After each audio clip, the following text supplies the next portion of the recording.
What's up, y'all? Thanks for coming in. That's weird.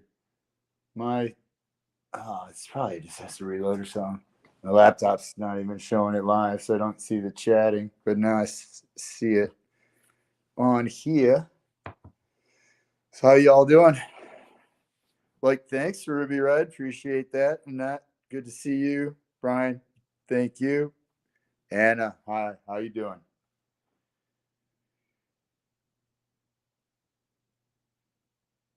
All right. So I don't know if y'all know the story, but I think Great Scott was talking a little bit about it. But I went to one of my local coin shops last week, and he had these two books in there full of silver coins and rounds. And I bought like eight. And then I went home and I thought about it, and I was like, why didn't I buy more of those? So I went back and I snatched up what was left. There was only one book left, and it wasn't completely full. Now, neither book was completely full when I got there the first time, so I don't know how long they were there. Um, but yeah, so we can go through. I don't know what's going on with my laptop. It was working perfect before it went live, and now it's yeah, my internet's suspect out here, man. That's how you want. You know what? Um, let's do the mail call first. Let me grab some scissors. I was not prepared.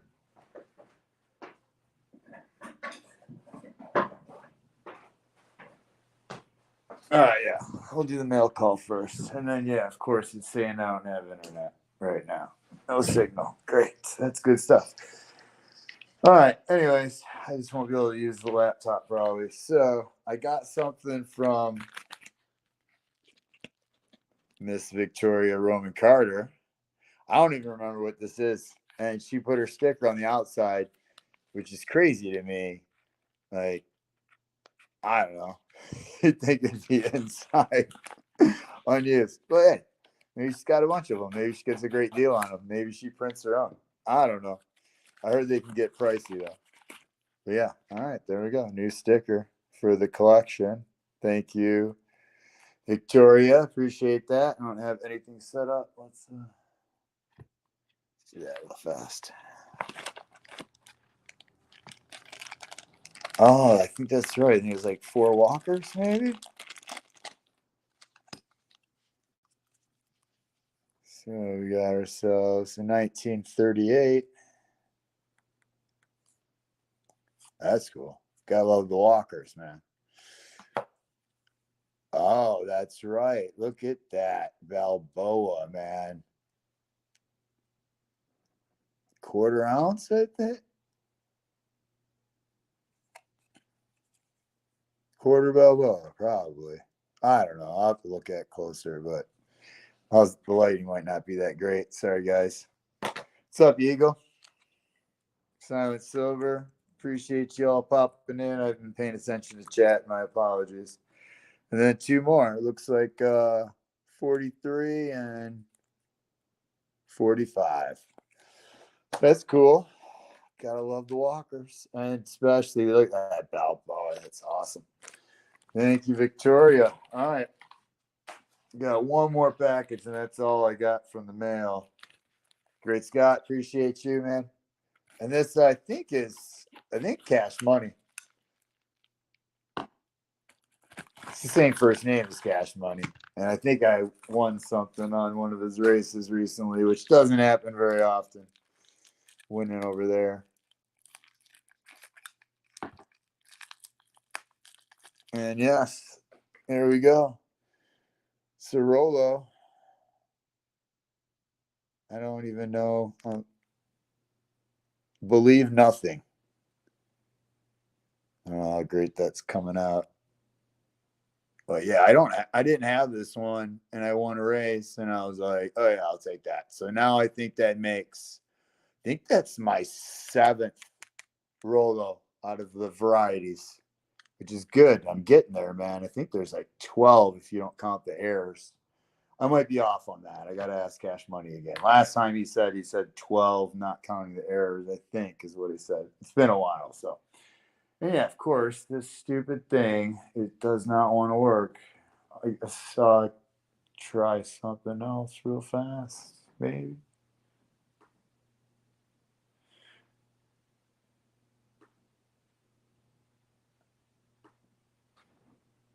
All right. Anyways, so that's that. Let's get into the book, which is the cool stuff.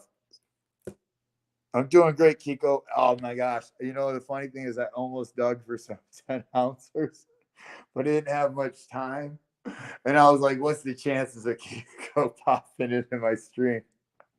And there you are. I apologize again. Next time, I swear, next time after this stream, I'm literally gonna pull out some 10 ounces and stick them nearby, just so I have them there. All right, I think I finally got my computer working, which is cool. Makes it a little bit easier to see chat. Oh man, that is too funny. But anyways, all right. So I looked back a couple of them in here. I guess before we get there, this was in there originally the first time I bought. So this is Germania. I think it's the what do you guys whatever. I can't think right now. It's on the tip of my tongue. But anyways, no COA or anything. But the price was great, so I picked it up. I'm missing chat, probably. I don't know. Anyways, I'll have to look at that later. So they even gave me the book. I literally, the second time I went back, I was like, there 30, no, yeah, 30. I think right around 30 left. And I was like, if I buy them all, will you give me the book? And she said yes. I'm like, all right. So I just bought them all. So there's 36 in this book plus the one I showed you. So I ended up with 37 of this collection. And what's cool is a bunch of them are the intaglios, but they're reject coins. And I don't know if you guys have seen any of these. I hadn't seen any of them until now. Is this one of them now?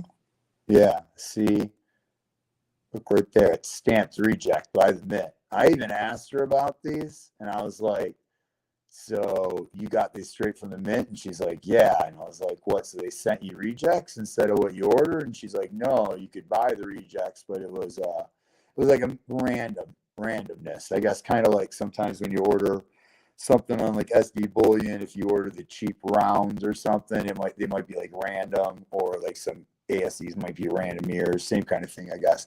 But I don't know if you can see that. There's such damage on it that I guess they just stamped it reject and sold it instead of melting it back down and restamping them. I don't know, man. I've seen a couple of these on eBay undersold, and they're like 45. So I didn't pay that for these. So I figured, why not? I mean, taglios are hot to begin with. It's like, so sometimes I can't even tell what the top is because it's so messed up. Yeah, so you can see it again. There's that circle right there. But yeah, I don't even know what half of these are. I don't know how old they are. I haven't done any research on names. You guys might know better than I do.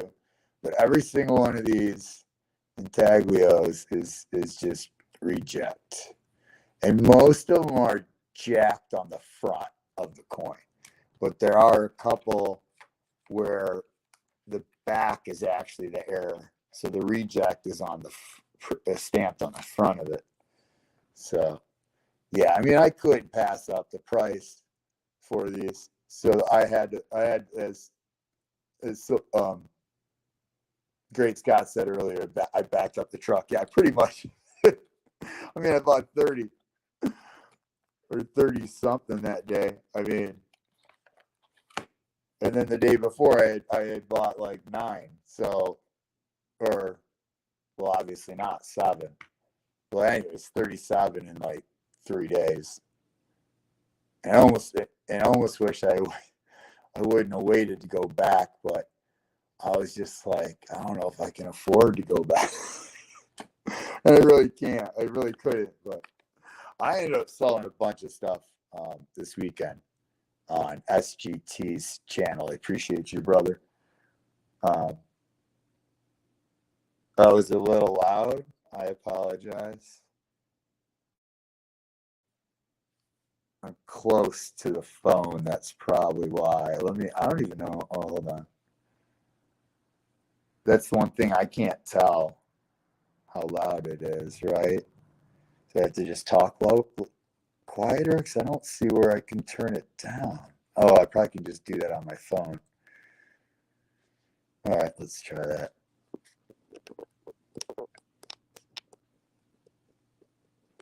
All right, hopefully that's better. I'll try not to talk as loud either. I apologize. I just don't want to be too quiet. They're static. Seriously? I got a bad connection now?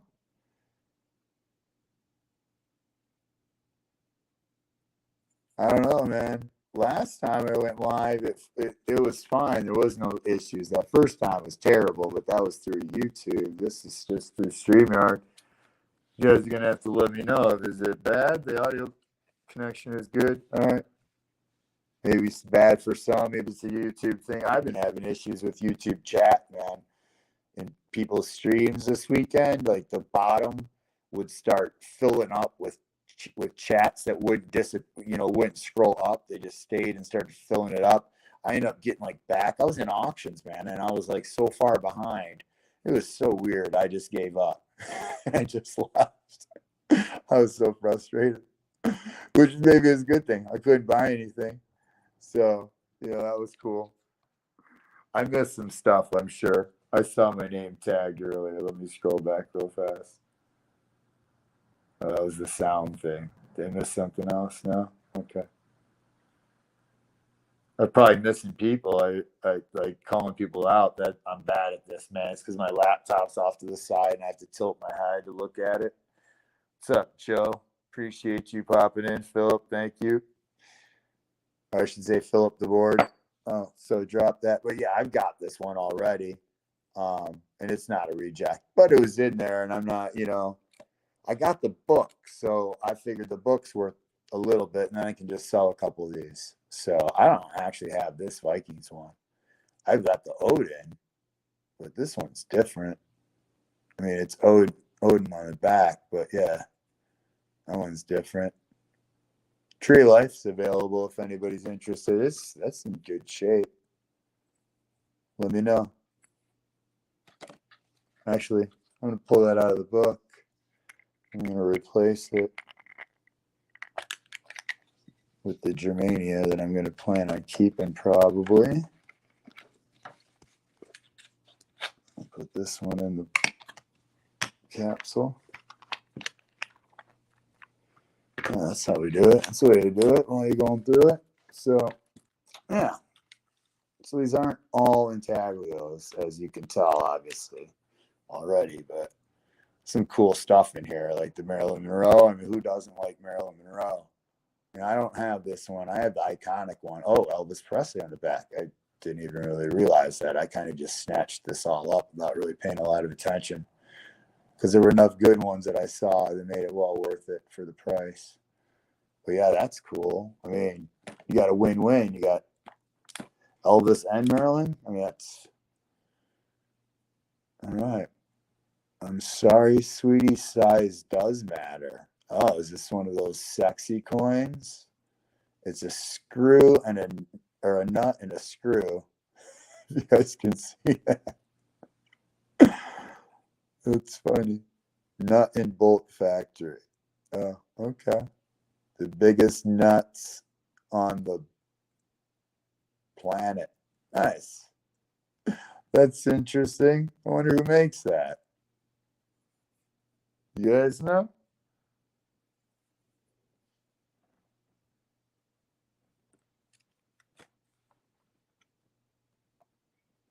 Some static, huh? I mean, it's just my phone, so I don't know what I could do to fix the static. And apparently the static appeared as when I lowered the audio. So I don't know if maybe I should just turn it up. Yeah, that last nut and bolt one. Yeah, that one was pretty funny. And then yeah, that's just the Aztec round, which I think I have one of those. So that one will probably be for sale too. Maybe I'll pop that one out actually. So I can fill this with other stuff I have. Oops. Keep the nut and bolt in there, though. That one's hilarious. And definitely Maryland. Not selling Maryland. So there you got the bugs.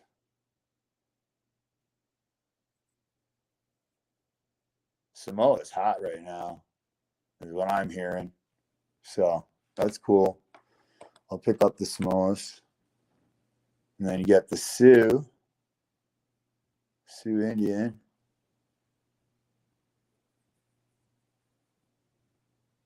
Oh, Sioux Buffalo. All right. I don't have that. 2015. That's cool. Oh, I got another Viking. Interesting. I didn't even know that was in there. Huh. All right. No worries. This means I got one I can sell then. If anybody's interested. I don't need doubles. I'll share. Although I almost thought about it. I got 5 nieces and nephews total, right? And that's it. I got no kids. I probably never have kids at my age. So, and I'm fine with that. I'm just like, do I need 5 of everything though? Because they're going to get everything, right? Who else am I going to give my stuff to? Although I thought about just spending it all, leaving nobody anything except for my property, if I even own it, right? Because I could do like a reverse mortgage or something. We'll see. I don't know. Oh, look at the Mickey Super Mirror. Nice. That's gotta be super collectible right there. And the Let's Go Brandon. Everybody likes the Let's Go Brandon. Yeah, there is a lot of premium. That's Great Scott. That's why I went back. I thought about it, and I'm just like, I'm gonna kick myself if I don't go back and at least try to buy it. Right? If it's gone, it's gone at that point, but I couldn't. I'd been so mad. If I went back like a week later, it was all gone. I would have been like, man, what are you doing, you idiot? So, yeah. There's a couple in here that are probably worth what I paid. And then everything else is worth more than what I paid, in my opinion. I mean, I'll have to do some research on some of this stuff, but there's some cool stuff in here, man. And I'm probably gonna keep it all. I don't know. I always do that thing. If you contact me and I know you really want it and you'll enjoy it more than me, I might sell it to you. So this is 9/11. I don't know if I'll keep this. Just because I'm not big on the whole event and government kind of coins. But I'm gonna keep it in the book for now. It's just a personal thing. Even though I work for local government. But that's different. Small scale. Haley bug. I mean, this is my first Haley bug. So that's cool. Everybody likes the Haley bug. So.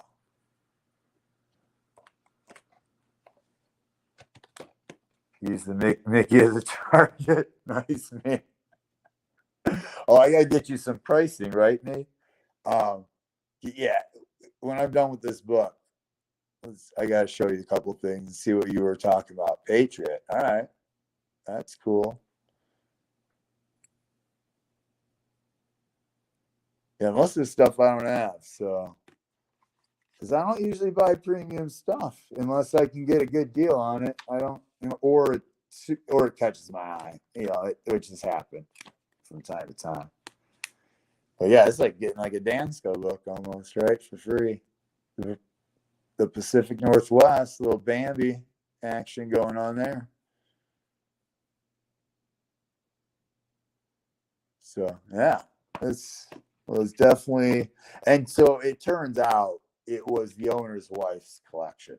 Because when I came back, she waited on me. I've never seen her before. I haven't been going to the shop for that long.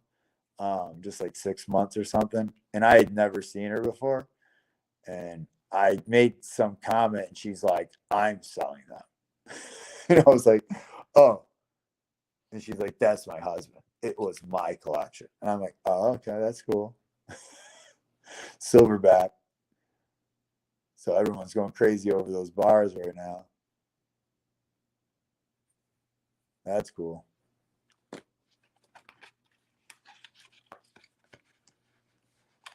Yeah, Ruby, right? I mean, you can't go wrong with any of them. I mean, I would say, yeah. I mean, I like them all.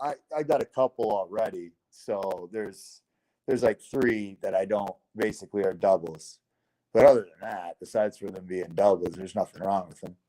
And it's not like I can't keep the double, but oh wow, that is the Kinesis, man. That's sick.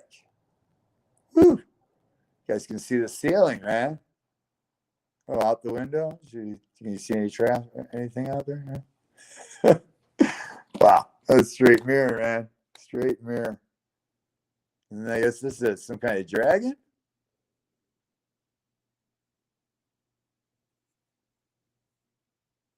Cameroon, 18. So she said the only ones that she decided to keep was the sexy coins or whatever it's called.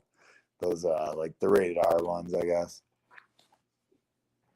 There's Medusa. So yeah, I'm actually disappointed that I didn't get the rest of this collection. It must have been fire, man. It must have been fire. I mean, these are actually, I forgot. These came out of there. Hold on. These came out of there the previous time. So I did get more than 7. I thought I got 9. Yeah, I got this Australia one, Discover Australia in 08 with the blue water, Darwin. Yeah.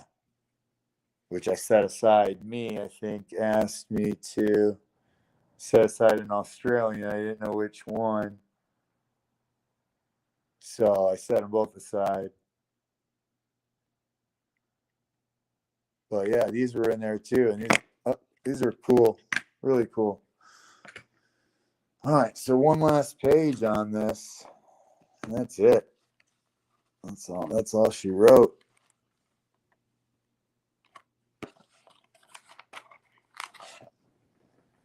So we got a Tokola.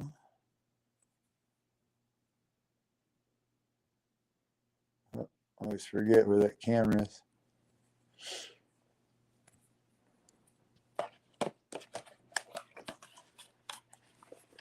Oh, come on, really? Oh, all right. Gonna play games. That thing is stuck in there. Wow. Must be a different size? It was stuck to something. That's crazy. There you go. Aquaman.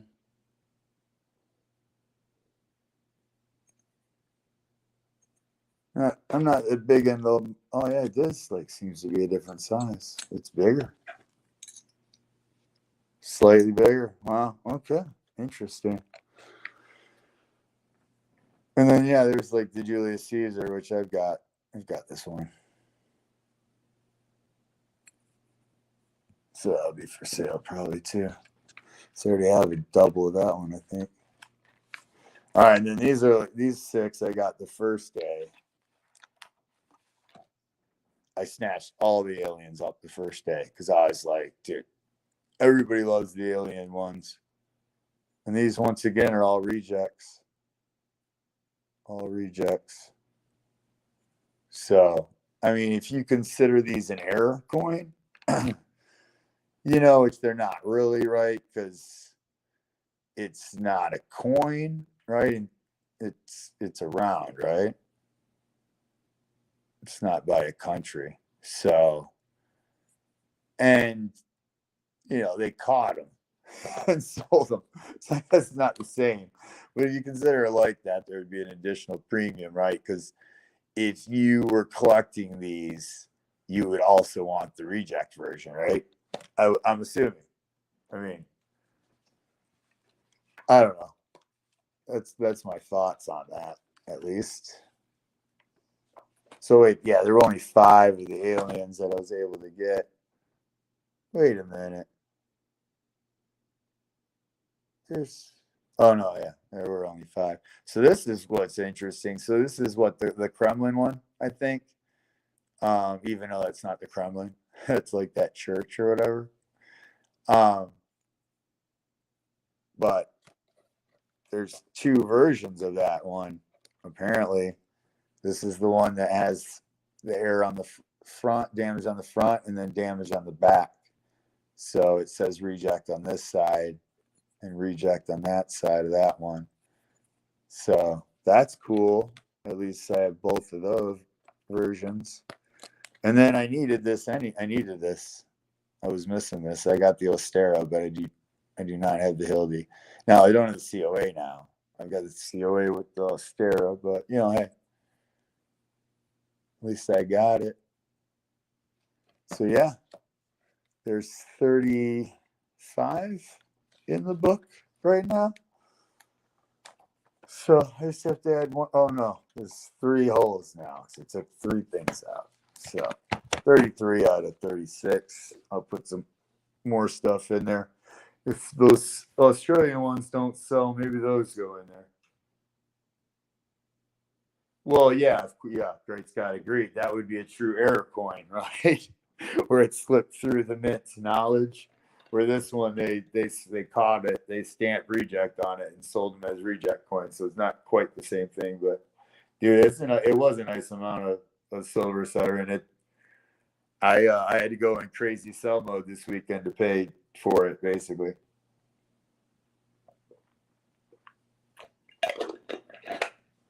Sorry. I had to get some water, man. I had a safety meeting before this, and woo, I was a little parched there.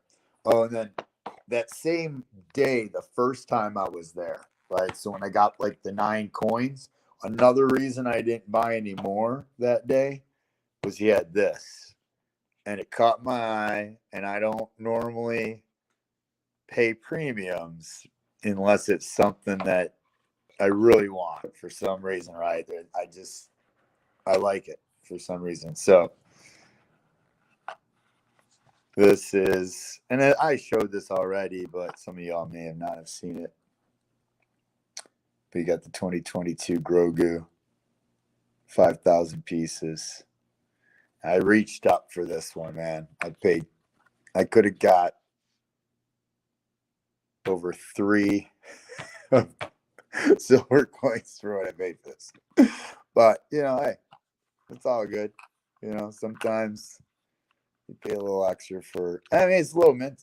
It's, you know, only 5,000 too. It's Star Wars, it's Grogu. It's only going to go up in value, in my opinion. So I don't do it very often, but on this one I had to. Hopefully you guys can see that well, because it's sick. I don't know. I may race this at some point. I don't know. I might offer it to MLZB and Lord Zachary first, because I know they're super big into Star Wars. I mean, I like Star Wars, but I'm not crazy Star Wars, right? Like, I don't.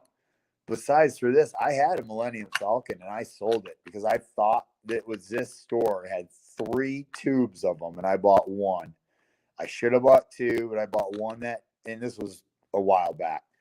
I bought 1 because I was like, dude, he's got 3 tubes. Next time I'm back, I'll get another one, you know. And I ended up selling the one I had. And then when I went back, he's like, oh no, dude, somebody came in and bought them all. I'm like, son of a. I mean, I know you can get them, but it was a good price. that's why I'm mad. I should always buy 2 if I can afford to buy 2. So. Yeah, I mean, it is what it is, right? That's what I'm saying. It's like, it's not, if I was that crazy of a Star Wars fan, or at least collector of Star Wars stuff, I would either A, have picked up 2, or B, I would never have sold it, right? That's all I'm saying. That's all I'm saying. I actually have a coworker that's moving, and her husband apparently bought a lot of cool stuff, in my opinion, although I don't think she necessarily agrees in my opinion on that. But there's 2 Mandalorian, or no, 2 Boba Fett signed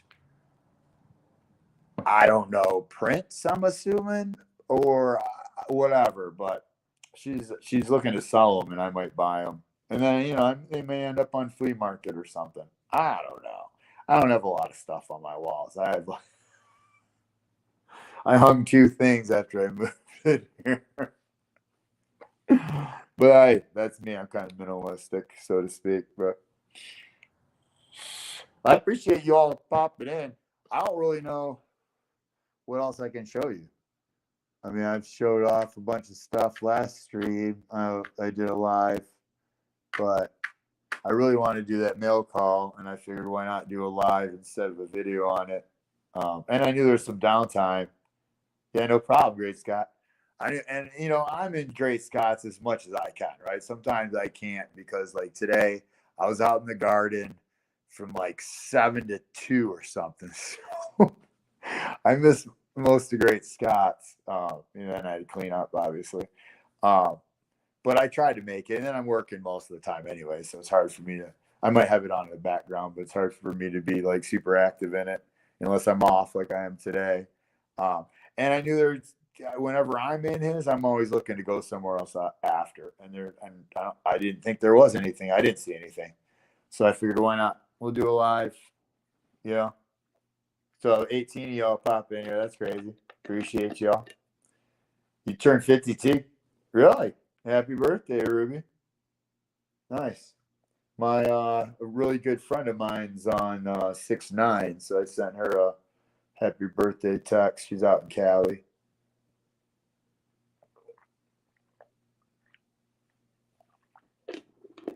Wow. Nothing better than some good well water, man. I'm telling you. Whew, some good stuff. Hits the spot. Yeah. Well, I got emails. I don't know what that's about. I don't know. You guys want to see anything specific that I might have hanging out or something? Or you guys want to talk about anything? You got any questions? I'm going to be, I don't know if you all know, I'm going to be making probably some, well, I know I will be making, I'll be making some fermented hot sauce this fall. And hopefully, if I get enough production out of the pepper plants, I'm going to have some for sale. I sold some last year. I made like 30 bottles last year with no intention of selling any because I didn't know if anybody would like my hot sauce because I was just kind of winging it, so to speak. And I ended up selling like 20 plus bottles to coworkers, and they pretty much all wanted again. They ran out like super quick. One of my this one guy I work with in the building department, dude, he is hilarious. He's like, he finally took it home. Like he left it in the work fridge for like a week or two. And I kept being like, Tom, man, what are you doing, man? That's like, don't leave my good stuff in the work fridge. You crazy? And he finally took it home and he came back the next day. And he's like, dude, I almost finished the whole bottle. I was just pulling out chips and just putting on chips. I was like, dude, that's crazy that you would do that. Like, man, I mean, I put it on just about everything. Like when I make my eggs in the morning, I put some on there. I throw it in all my dinners for the most part. So, any Queen's Beast? I don't even know what that is. What's a Queen's Beast? You guys, I don't know like much about collecting. I'm a stacker. I came from stacking background. Flavor. Oh, the pepper? Queen's Beast? I don't then. No, I don't. But I'm always adding flavors every year. Like I've got what do I have? I think I have some pineapple ghost peppers in there. I don't have any Carolina Reapers. I gotta get some seeds. I'm out of certain seeds, and I wasn't able to get some starts from a couple people that I was hoping to get. But how much do I ask for a bottle? See, that's the thing, Siren, is last year I was it cost me because I didn't buy like an insane amount of bottles last year. I bought like 100, no, 50, maybe bought like 50 bottles from off of Amazon or whatever. And it was $1 a bottle, right? Just for the bottle. so I charged my coworkers $3, and I told them, if you give me the bottle back when you're done, I'll give you $1 back. Because I wasn't in it to make money. I was just in it to share the love. Because I was surprised people were interested. But this year, I don't know. If I'm planning on making a ton, which I'm hopeful I can, I'll probably be asking around 6 or 7 a bottle. But the problem is I shipped a bottle to my brother last fall, okay, and another one to my friend in California. They're both in California, and they didn't fit in a flat rate small box, because with the padding to make sure the bottle didn't get broken, it was too big. So I had to put it in a medium. It cost like 15 freaking dollars to ship it. It was ridiculous. But I did it because it was my brother and it was my good friend. So I can't, you know what I'm saying? I have to figure out a way to ship it more economically so that I don't have to charge you guys so much. The other option is I just have races for them, right? So that way you guys aren't spending more. Like I could do like, $1 a spot, 15 spots or 20 spots even, right? To make sure I'm covering the shipping. The shipping is going to be the most expensive part. And then that way you're not spending more than a couple bucks, right? You put in how many you want to win it, and chances are you're not going to be spending as much. I don't know that I'm trying to figure that out. The shipping's the logistic hard part of it. That's the only issue I'm foreseeing is the shipping. If you're fairly close to me, then it wouldn't be so bad because the distance is that from Michigan to Cali, it was the distance plus the size of the box and the weight, right? They're just 5-ounce bottles though. They're not big bottles. I don't know. I can order bigger bottles this year. Maybe I do that because then I can, what I'm saying is like, it's still one thing I'm shipping, but yet it's more. So maybe it's more affordable that way. I don't know. You guys let me know how much you'd be interested in spending. I mean, I'm not trying to like kill anybody. I'm not even, you know what I'm saying? This is not going to be a business. I'm not going to make enough. I would have to make some like thousands of bottles to actually make like any real money off of this. But yeah, you guys let me know what you'd be willing to pay, and we'll see if it ends up being feasible. Then I can do it for that price.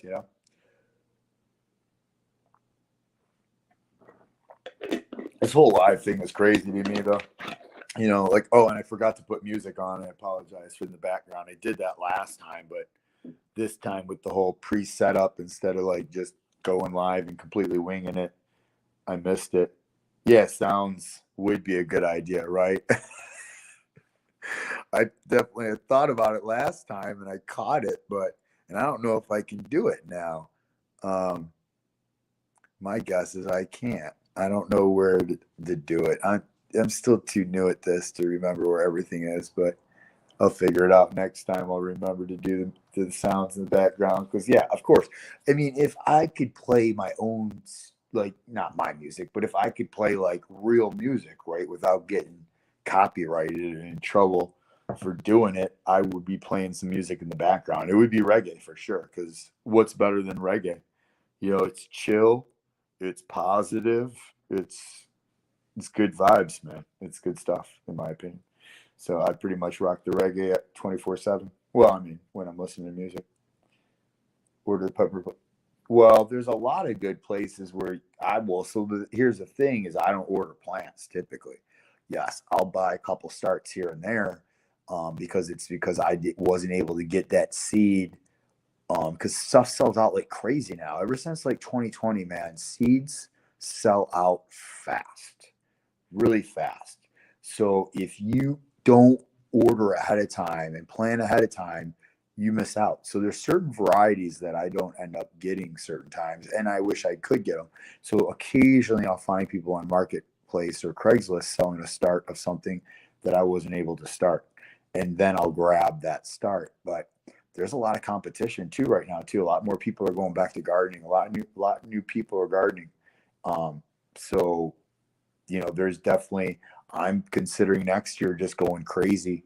I have a sunroom attached to my house, okay, and it has like a deck built into it so that the level of the deck is like the level of the main floor of the house. Okay, otherwise you'd walk out the door and have to go like you would drop like 4 feet or something. I want to rip that deck completely out, probably board up that door, because I can use another door and come in at the normal level of that room, and then I turn that sunroom into a greenhouse. And if I have enough time and money, the plan is to go geothermal with it. And then I'll even probably like do a layer of greenhouse plastic on the inside with an air gap between the glass and the plastic for even more. I mean, this is for winter. This is not for summer. Because every layer basically you get a 10% higher temperature. So, and then the geothermal helps stabilize it too. If you ever watch a cool YouTube channel, not coin related, is Oppenheimer Ranch Project. That dude is awesome. You guys should check him out. He does. I mainly now, most of the time, just because I don't have a lot of time, I mainly just watch his. He drops like a thing on like basically weather, what's going on in the world with weather, earthquakes, the sun, those kind of things, volcanoes, like a couple times a week. So it's not too bad. And they're usually only like 10, 15 minutes long. They're not that long. But if you ever check out his videos of where he lives out in Colorado, and his reason it's called the Oppenheimer Ranch Project is he literally bought part of the land that was given to the Oppenheimers in Colorado. He bought part of that. But yeah, he's out there. He's got a couple of geothermal greenhouses, and dude, what zone is that? It's High Sierra. He might be like I'm 5B. He may be lower than that, but yeah, he's growing year round in his greenhouses. And when I just say geothermal, I mean non-heated geothermal. Like he's not spending any money to heat those greenhouses whatsoever, and he's growing year round. So yeah, that's my plan. I mean, this all takes a while though, man. I'm a one-man band, dude. I got 5 acres. I'm a one-man band. Everything takes a while to get going. I want to make like the area around my house a food forest as well. So I got lots of plans, man. It's just I only have so much time and so much money. So, and there's other things I'm doing. You know, I'm not just building the property. I wish I could. I wish I was retired. Wish I had a bunch of money. Like I wish I would have got into Bitcoin early on when I was laughing at it. So I mean, I'm still up on Bitcoin, but you know what I'm saying? I'm not as up as I'd like to be. So not retirement up, but look at the Royal Mint for the Queen's Beast set. You might like some. All right, I'll do that. But then again, William Me, I'm in like if I'm buying off of like a mint, I'm probably paying a premium. I don't like to pay premiums. I really hate it, man. I mean, you pay a premium on anything, even a buffalo round, but I shop around like crazy because I'm trying to find the best deal on everything. You know what I'm saying? Like I have a couple shops where I can get 90% still at reasonable price. I still think it's crazy price, but it's reasonable for the market. And then, you know, it's like there's like this pawn shop by me that sells buffaloes for an extra $2 premium above generic. And I didn't want to fight with the guy. I literally almost fell over laughing. Like, really? Like, the buffalo is generic. Like, that's the whole point of the buffalo. It's generic. Like, anybody can mint that thing. And he's putting a $2 extra premium on it. I can buy other stuff in his pawn shop for less expensive money than a buffalo. That was crazy.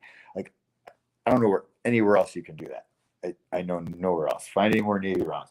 Me, I could probably find it. My shops around me are pretty much all closed on Mondays, but tomorrow I can run down. It's the one that's actually closest to me where I find those rounds. And my guess is they have a lot of them, but they only put out so many a day or whatever. You know, sometimes the less there are of something, the more premium or whatever, or the more it stands out, so to speak, more likely somebody's to buy it. Maybe they're playing that game. I don't know.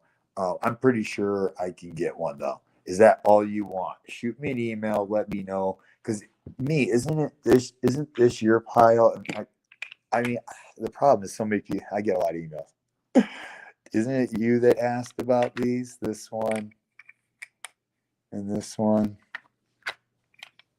as well as this one, and then didn't you ask about the 82, as well as I thought you said Australian, which I don't know which one you meant. Was that you? Shoot me an email. Remind me. We can discuss.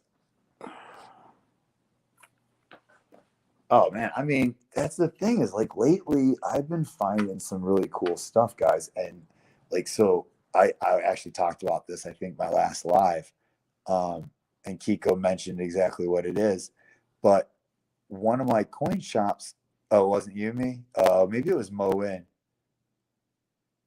I don't know. It must have been Mo. I don't know. I'll have to look at my emails. Maybe it wasn't Mo. Somebody did. But yeah, dude, one of my coin shops were like literally he prices off online retailers. I don't like most of his stuff is pricey. Let's just put it that way.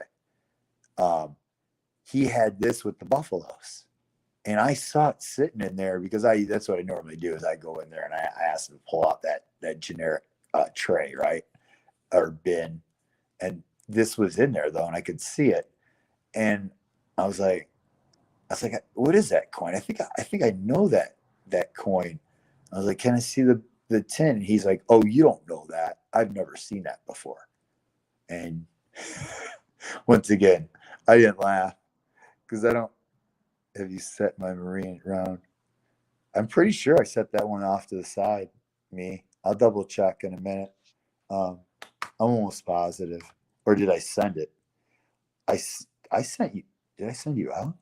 I shipped out a lot of people. Did I send you an email with tracking yesterday?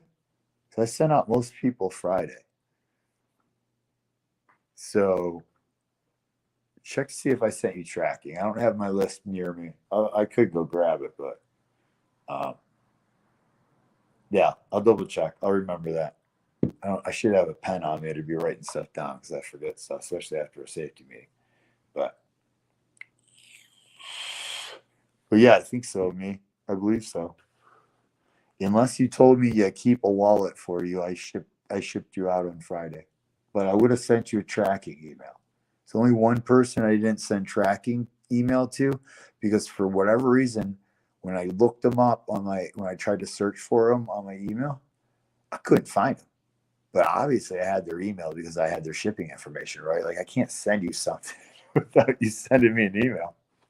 So I don't know what happened. I had the same problem with Lisa Anderson. She sent me an email and she asked if I received it. And the day that she sent it, I was like, yeah, I got it. Like this was in a stream. And then she asked me a couple of days later, and I was like, yeah, didn't I tell you I got it? And she's like, well, I was asking because it says it failed or something. And I looked for it and I couldn't find it. And I'm like, that's crazy because she sent me an email with her address because I wanted to send her something. So I don't know what's going on. Maybe it's my email. I don't know. I mean, maybe it's weird. I don't know what's going on. So yeah, you should check. Let me know. So I've only screwed up one shipping so far ever, and I was able to make it right. But man, I really slow down with the shipping. So I want to make sure I don't screw anything up. Last thing I want to do. Well, 19 of you are still rocking it in here. You guys are crazy. You guys are really that bored, huh? Well, yeah. Uh, I wish I could put on music, man, but I do not know how to do that at this point.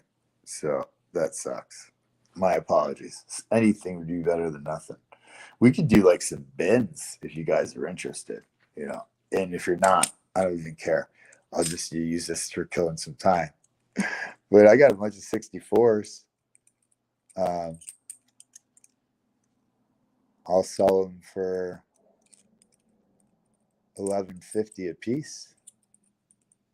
Those three are clean. I got a bunch of dirty ones. if anybody is interested, I mean, I'm just killing time at this point. Oh, and I can risky ship them for $1 if you're just buying like $2 or less. I'll literally tape them inside a card or something and mail. Yeah, I know, Aunt. That's what I figured. And me's driving. That's what I'm saying. There's obviously nobody else on. He's wouldn't be in here. Kiko's working and listening. Oh, that's the problem. Is like I don't know really what else to talk about. I mean, I can show you guys some stuff that I got recently, but other than that, I really don't know what to talk about. I got these recently. This is a 2021 ASE, pretty good condition. And there's a 2022. And dude, I got these cheap, man. Cheap. Yeah, and I asked the guy because he's like, you don't want these, and he had like the ones in the horizontal TEP. I don't know, whatever those are called. There's probably not a TEP. There's so many different terms. But I was like, how much for that and one or that one? And he gave the pricing was a lot more. And I was like, what year is that? He's like 23. I'm like, shouldn't that be cheaper? He's like, no, man, we can't buy them any cheaper than blah blah blah. And I was like, oh, so you bought these off of some guy that came in off the street? And he's like, yeah, exactly. I'm like, okay, that makes sense. Yeah, this is exactly how I'm getting watch hours, right? But I mean, in order for me to get monetized, you got to have about 1,000 subs. Come on, you know how long it's going to take? I mean, I got to put out a lot of content, and hopefully, I'll start putting out some gardening content. But like right now, it's too early in the season to really show anything, So what am I going to show you? Bunch of little tiny plants, that are just getting going. So but yeah, this is the Great Wave. This is a Fiji 2017. And you know what the funniest thing is? After I bought this and I did a video on this, or the last live I did, I don't remember. Maybe it was the last live. I go into like Oregon Stackers auction, and Coin Sniper Chris has freaking got, I think it was him's got one. He's selling. I'm like, what's the freaking odds of that, man? That's crazy. There's a Granada with the octopus 2020. I think it's Granada, right? I mean, that's how I pronounce it. I've heard people say Grenada, but I'm pretty sure it's Granada. I don't know. Maybe I'm wrong. It's not my best subject. Much better in math. And then you got the silverback gorilla from Congo. Yeah, these were a good price. And so here's the kicker, guys. Was it these that I know? Oh. So I did a video on this, I think, but I bought a bunch of kooks. Ben, what? The wave? What are you trying to? Me's driving, man. Probably not even looking. Just saying Ben for the hell of it. The wave. What's up? I have that on surfboard. Oh, you have the wave on your surfboard? Nice. If I'm catching that right. What was I talking about? So I just recently got a bunch of kooks, right? I went to this shop because I was out in a different part of Metro Detroit area than I normally am. I live way south. I'm not even near Metro Detroit anymore, but I still work South Metro Detroit. And I used to live West Metro Detroit. That's where I grew up, was on the West Metro Detroit, almost closer to Ann Arbor, but it's still considered suburbs of Detroit because Detroit's the big city, right? But yeah, I was like 20 minutes from Ann Arbor where I grew up. But so I was out in this area where I normally haven't been probably, dude, I don't even know, 20 plus years probably out in this area. I haven't been out for any reason. I haven't had to be out there. But I had to go out there to see somebody. So I was like, well, anytime I travel to a different location or a long distance, I try to make a day of it. And my day now consists of going into shops and trying to buy stuff at good prices. I mean, it's like my favorite pastime, man. So I'll do it when I can. Um, so I went to a couple of shops up there that I hadn't been to before, and one of them, dude, like he didn't have that much stuff out, and I thought it was kind of weird. But behind the counter, he had like these like built-ins, right, and or shelving, and there's this one shelf just full of huge bars and tubes and just a bunch of silver. And I think most of it was generic or it was like maples and that kind of stuff. And then the bars, which I didn't even look at the bars. I didn't want to get distracted, and I knew I'd just buy a bar and that would be all I could buy. that's what I'll do. So instead, I was like, "Hey man, you got like any Nui?" And then he shows me the owl, like he had out there, like on that shelf. And I'm like, "Oh, okay." And I've seen those, so I wasn't that, like, yeah, I could have bought it. It's cool. It's cool coin. But I was like, hey, what about some Perth mint? Because I know everybody loves the Perth. Yeah, I'm a Michigander, me. But I'm damn close to Ohio now. I'm only about 5 miles from Ohio. So my brother-in-law calls me like 22% Michigander. So I do most of my shopping in Ohio. Like if I go to the grocery store for anything other than like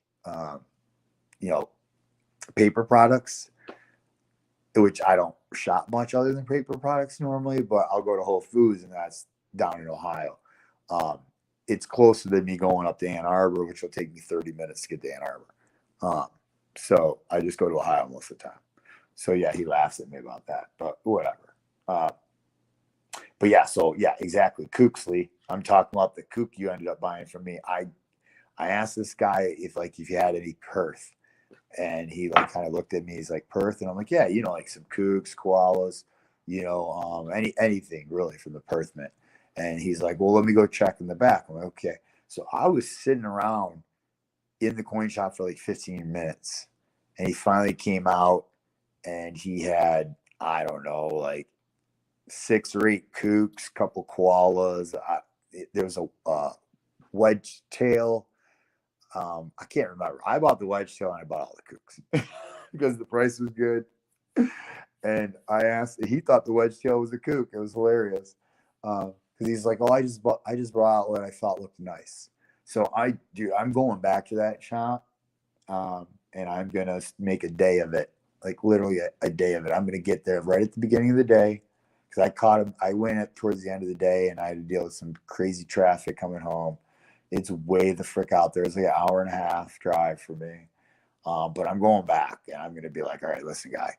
You just grab everything you have back there from the Perth mint and bring that out and let me look through it. And then when he does that, after I look through all that, then I'm going to ask him about other mints and do the same thing. I'm going to spend the whole day there, and hopefully I don't have to do a second mortgage on the house or sell my car before I leave. Yeah, oh man, I can't believe that shop exists, man. I want to get in the back. I wonder if they'll hire me. I wonder if I can apply for a job just to get in the back, see what they have, buy it all, and then just quit. You call dibs on the Kooksley? Well, here's the thing, Lee. It's a fight between you and SB30. I mean, SB's my boy, man. I mean, he's the first person that really, asked me to kind of look for those for him, which he kind of did. He kind of didn't. I just know he collects them. Somebody told me one time, Lee, that you collected them. That's the only reason I knew. But that's why. And then I saw you in the chat the other day. But yeah, I mean, I'll literally, like, if he's got 2 of the same year, I'm probably just gonna buy them all. So, because why not? I don't have that many. I have a few. It's whatever you guys don't buy that I just throw in my stack. And then if I have a duplicate, I sell it. Yeah, you guys will be. I'll tell you what, in my deep stack, I'll have to take a look and pull them out. I have a couple I bought from Steve looking for silver months back, and they're in those brown cases that snap apart they come in like a like a brick of 5 or whatever, and you can snap them apart. Or I don't know how they originally come. I have a couple, and they're toned. They're toned up, and I think they're from the '90s. They're probably not going to be cheap though, because I remember paying a good amount of money for them a couple months back. So, and I probably don't have the notes still. I might have the notes of what I paid for them. It's possible. I need to start keeping an Excel spreadsheet, but because when I buy them online from YouTube, that's where I can't remember what I paid. But when I get them in the shops, I pretty much know. If I remember what shop I got it at, I kind of know how they all are priced basically. So I can at least get darn close if I don't remember the exact number.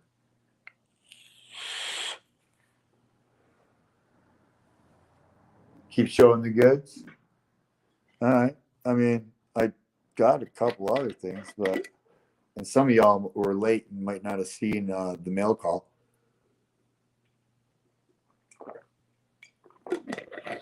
Oh, sorry, man. I'm taking water down like nothing. So what happens when you're out in the garden for like, I don't know how many hours was that? 7. So this is a Balboa that I got from Victoria Roman Kata. I should have tagged her, but I guess I'll tag her for the replay. So yeah, that's sick. I love the Balboas, man. I just bought a full Balboa from somebody recently. Who was that? Because I have not gotten it yet. I wonder who that was. Because I sold mine, man. The minute I sold it, I was like, why the hell did I do that? That was the dumbest thing I've ever done that I can remember doing in a long time. I didn't cry myself to sleep, but I thought about it every night. Like, what, you jerk? What are you doing? You don't sell things you like that you only have one of. What are you thinking? But it ended up going to somebody nice. So at least it went to somebody cool. It's a 38 Walker. Then we had a 43 and a 45, I believe. So yeah, I don't even remember how I got these. I don't, because Victoria doesn't sell stuff, right? I mean, I always see her in the morning when I can make it to Idas. But I don't know where else I would have seen her. Maybe some of those streams. I don't know. Maybe I won something on Idas and Victoria was the one that gave it out. It's possible. I don't remember, guys. I'm in too many streams. It's not that I win a bunch of stuff. I win occasionally some stuff, but if I don't write it down and then look at it again, I forget. That's why when I do mail calls, I'm always like, I can't remember what's in here. Because I can hardly ever remember what's in anything, man. It's crazy. And then what was the other mail call? It was see, that's what's bad. Is I should have wrote this stuff down so I could remember to tag people. Oh, it was Cash Money. It was the Rolo. I set it aside. That's right, because I didn't want it. I wanted to make sure I didn't put it anywhere near the stuff I'm selling, because this is not being sold. It said believe. It says believe nothing. So I didn't have this Rolo, and I won one of his races like a week or two. I think last week. So I think he normally ships out on Fridays. So maybe it was a week before. I can't remember. But yeah, it was a rare thing to win. And he had the Rolo, and I asked him which ones, and he showed this, and I knew I didn't have it. So it's got the television on it. It says believe nothing. I knew I didn't have it, so I snatched it up because this makes, I think, my 7th different Rolo now. And I believe there's about 12. So I'm getting there. Speaking of Rolos, I do have this one. It is a duplicate. If anybody's interested, cowards die many times before their death. It's the gunmetal.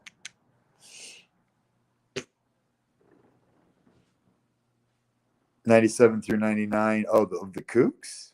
I thought your list on the other day, Lee, had some stuff from the early 2000s.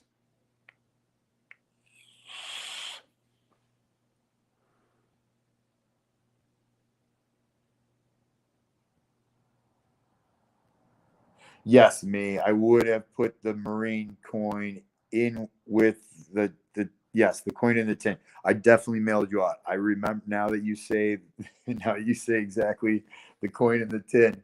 I remember packaging that up, sending that out, and I do remember putting the Marine round in there. Because I think there was something else too, if I remember serves me correctly. You had three things, I believe. Um, was it the Pearl Harbor? Is that did you get the Pearl Harbor, or do I have that set aside for you? I think you paid for the Pearl Harbor, right? I would have mailed it out if you did. What's up, Kraken Travis? Appreciate you stopping in. There's not a lot going on. I don't even have any music playing because I forgot to do that. But, live and learn. I'll get better. I'm just killing some time. I got nothing else going on. Yeah, that's what I'm thinking, me. That's the only other thing I can remember you definitely asking for was that Pearl Harbor. So,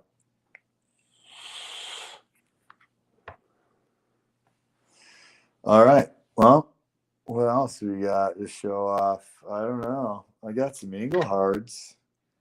I actually one of my coin shops has a ton of these, but they're not cheap. He's one of the higher priced shops, and he knows when he has. Well, he normally knows when he has something of value, right?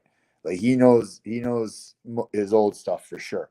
It's the same guy that had this with the Buffaloes. I had never seen one before. So it's not like he knows necessarily a lot of the newer stuff, because I'm guessing he probably doesn't, except for like the super common and popular stuff, um, or stuff that had series for a long time, like Kooks and stuff.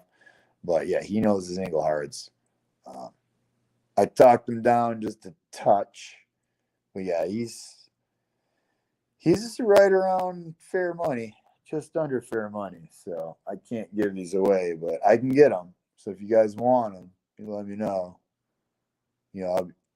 What I've been doing is binning them at 35. Well, I mean, typically start them at 35, but I would bin them at 35 if anybody's interested, because that's me making like just over $1 on them. So, and I'm going to go to the store. I'm going to go to a shop anyways. So. But it does tie up a little bit of money if I'm buying a decent amount of them. So.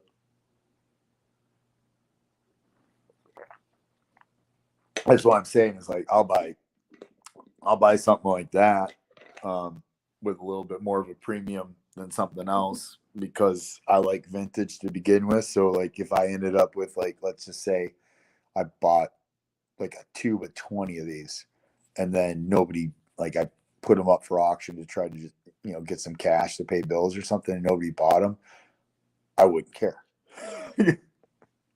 So I'd have no problem keeping that in my stack, my deep stack, because I love bars to begin with, and I love vintage. Where do I live? I live in southeastern Michigan, Kraken. Most of the coin shops I go to are in the Metro Detroit area, but I do have one down in the Toledo area that I go to.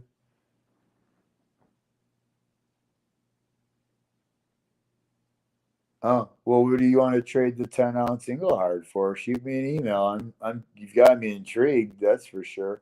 I mean, yeah, I would definitely be interested to see which kind of Engelhard it is too, because there's a shop, one of the closest shops to me, um, and I asked him to pull out his bars because he doesn't leave them out, and he's got, I think it's a 10-ounce Engelhard stacker.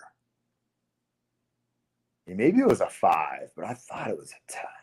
I can't remember. But I don't know if y'all saw the 2023 Beskar bars are now available for pre-order. Um, the 1 ouncers are, if you're just buying one, I think around $37, $38. And they have the 10-ounce bar, and that's 500. 500, man. But the vintage is like 3,000.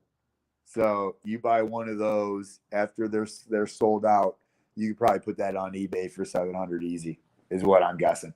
I might buy one of those 10-ouncers if I can swing the cash. And I'm going to do that exact same thing. I'll flip it, um, probably on eBay because I would have a hard time charging anybody in the community that kind of money. But on eBay, why not?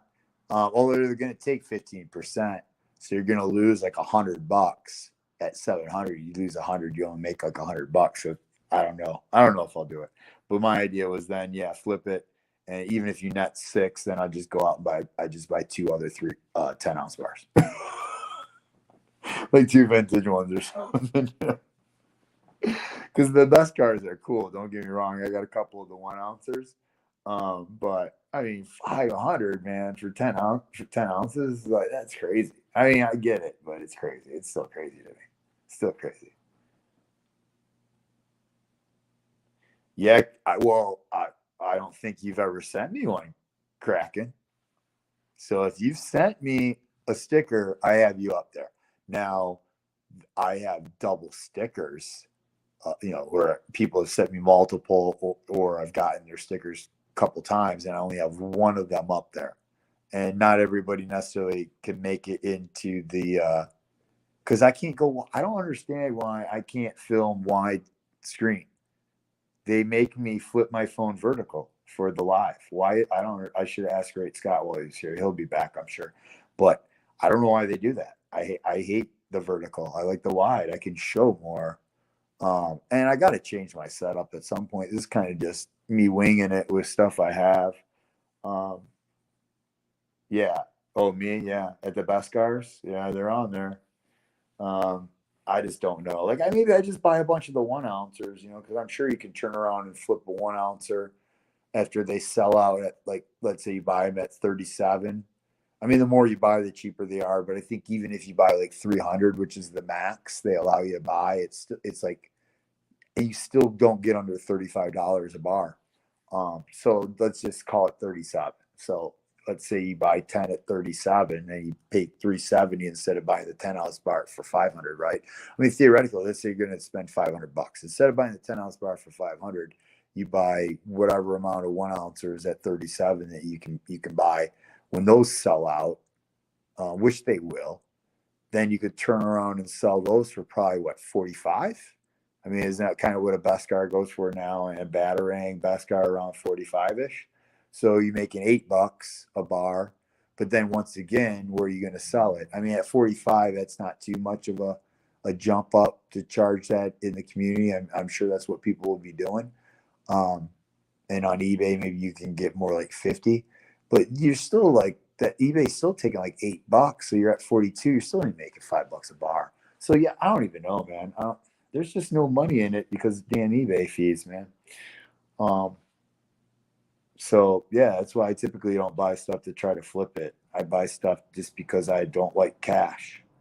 And then when I need cash, I sell it to the community because I know I can probably get a couple of bucks more from you guys than I can if I go to the local coin shop, right? Most of them are going to pay me spot or like maybe a couple bucks over spot, where you guys will actually pay me fair market value for something. And then I know it's also, I'm keeping it in the community. It's going into somebody's stack, or it's going into like their channel for races or whatever, right? So I'd rather do that. So that's why you guys see me up selling stuff. I'm not doing it to make money. I'm not doing it to grow my channel. I'm doing it because literally I need the cash to pay the bills, because I literally don't keep cash on me ever. I hate cash. Like, if I have it, and that's what's like, some people like, I can't keep cash. I use debit cards because if I have cash, it burns a hole in my pocket. Yeah, it does to me too, but I'm just converting it into real money. Whereas other people are buying, like, a lot of times, like, worthless stuff, or just stuff, right? Stuff. People buy stuff. I don't really buy stuff. So anytime I buy something, I'm like, I equate it to silver or gold.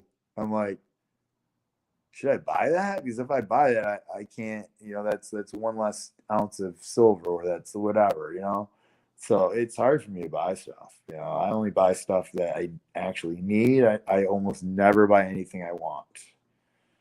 It's occasionally I do that with silver or gold, but it's a little different still because it's still real money, right? Like, I might spend a little bit, like on the Mandalorian, like, yeah, I spent way above spot, obviously, but obviously it's Star Wars, it's Mandalorian, it's Grogu, it's very collectible. don't think I'm going to lose money on it. I might not make anything on it, but I still don't think I'll ever lose any money on it. So shoot you an address.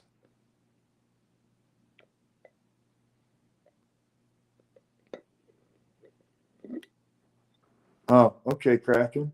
Well, my email is on my about page if you want to shoot me an email, and then I'll send you my address.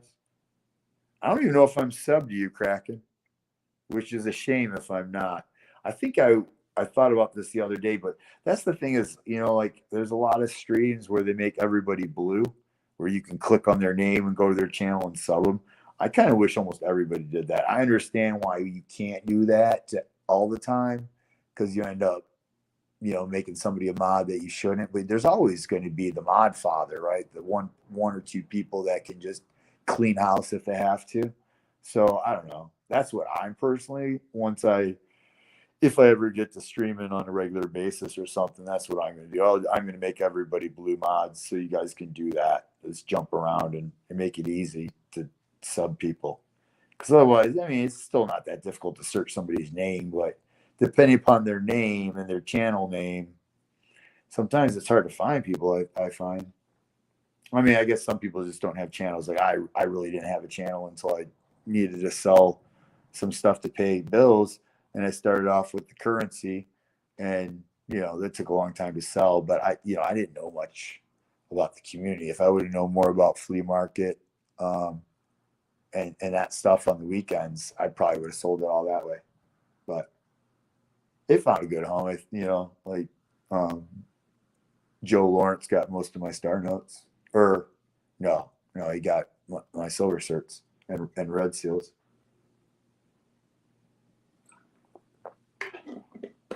You guys believe like my trinary notes for sale video has like 5.5 thousand views. I don't even know how that happened. Like somebody must have shared that thing out or something at one point to some popular channel. So me starting a channel, nice. Yeah, I mean, I wasn't really planning on this ever being anything. I mean, if it becomes something, that's cool. If it doesn't, that's fine. It's just a way for me to, screw around a little bit, I guess. Have some fun, so to speak. And it gives me an avenue to, sell you guys some hot sauce like that, or whatever, right? So, yeah, there's a lot of cool Star Wars stuff. That's for sure.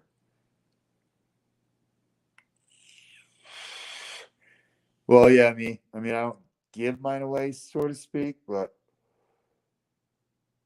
you bought a 1 ounce by mistake. I'm like reading up. That's like the worst I am. I forget to look at chat all the time. Always forget to look at chat. It's my nemesis. That's why you need the co-host, man. Somebody to keep you in check. So I think SB30 needs is a co-host. Do I have any pets? No, Kiko, I don't have any pets. There's a couple reasons. I've never actually ever had a pet, and one thing is I hate to clean. I mean, I'll do it, but I hate to do it. I mean, I have to do it because I'm a one-man band, but I hate to do it. It's just, I don't know. I find no pleasure in it. And so that's part of it because I know I'll just have to clean more probably because of hair and stuff. And the other thing is I like to be able to, well, okay, so it's a little bit different now. I've considered getting one now, but when I lived like in suburb land in my condo, I didn't like the idea of, I just like to be able to do whatever I want when I want and not have to, be there for any specific reason. And animals, you got to feed them. Dogs, you got to let them out. Especially when I was in the condo, like I didn't have a yard to be able to just like let the dog out or whatever. And it gets really hot in the summer in Michigan, really cold in the winter. You can't just leave them outside all the time. That's kind of mean too. So the plan is, because I'm slowly converting my property into hopefully like a food forest, as well as kind of maybe like a farm, hopefully at one point. Like the main dream is homestead, right? But I can't do that while I'm working and being a one man band. So slowly but surely, I'm implementing things. So yeah, I'm gonna probably get a livestock guardian dog at some point. Um, and I'm gonna get some barn cats for sure because there's definitely plenty of field mice out here. And I'm considered getting a house cat just because there's obviously mice get in the house, man. I mean, it is what it is, right? Like I trap them and stuff, but um, yeah, I'm thinking about getting a cat. The only problem with it is it's just like when I go out of town every year for a week for the family vacay, which we do every year. Um, the whole family gets together, and it's sometimes the only time of the year I get to see my brother and his family. It's like, what do I do with that indoor cat then? Right? Like I have to have somebody come in my house and feed that cat and clean the litter box. I don't know. I don't really like the idea of people coming in my house. It's one thing to have somebody come by and have access to like my pole barn and like water the garden, feed the chickens, something like maybe like if I had sheep, like move the sheep or whatever, something like that. But it's different to have them come in your house, right? Yeah. So I don't know. I know. I guess you can get like those automated. I'm sure there's some kind of feeding system I could implement, and there's probably I know you can get those self-cleaning kitty litter.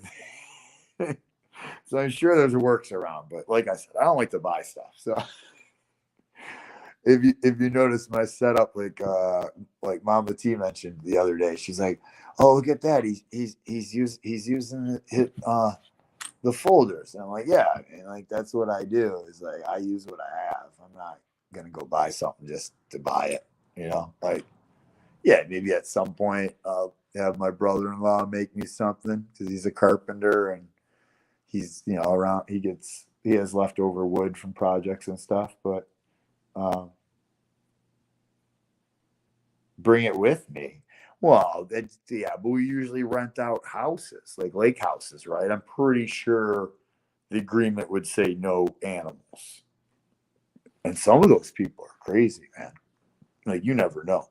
And we used to rent the same house every year, but then the owners decided to sell their house in town and move into that lake house as their permanent house. We were there like 7 years. That house was awesome. Those owners were cool, but they still popped in like once, at least one time during the week, which I don't like. It's like if I'm renting your place, like you shouldn't be there at all. But yeah, and then you never know, like cameras and stuff, you don't know. So, I'd hate to screw over the rest of my family because I'm the one that brought a cat or something. Because my sister's got cats too. You know what I'm saying? So, um, uh, me, you got 5 acres with a pig. Or are you saying 5 acres is enough for a pig or 2 cows? Oh, a pig or two, a cow and a dog. Well, I'll tell you what, I think the cow would be cool, okay, but the cow's a little bit more work, so to speak. Because if I'm going to get, I don't know, the first thing I'm doing next year, well, hopefully next year, is I'm getting a couple lambs. I'll get them early in the season, like probably March, you know, probably mid, late March after, because in Michigan, you have a chance of a frost kind of until Mother's Day, Memorial Day. That's when most people start planting. Um, and I wouldn't want to get the sheep too early, just because they're or lambs because they're young, and it could potentially get cold. And then I'll raise them all year. Well, not all year, but all season. And then I'll slaughter them in the fall, and I'll have some awesome meat, and they'll be my lawnmowers because if I don't have to cut, I won't cut because I hate it. It's a waste. It seems like a waste of time to me. I mean, I'll do it in certain places. Like I'll make sure like around my garden or like get into my garden, and I don't have to like bushwhack like 4 foot tall grass because literally like I didn't mow because my lawnmower, my zero turn wasn't working this year when I fired it up this spring.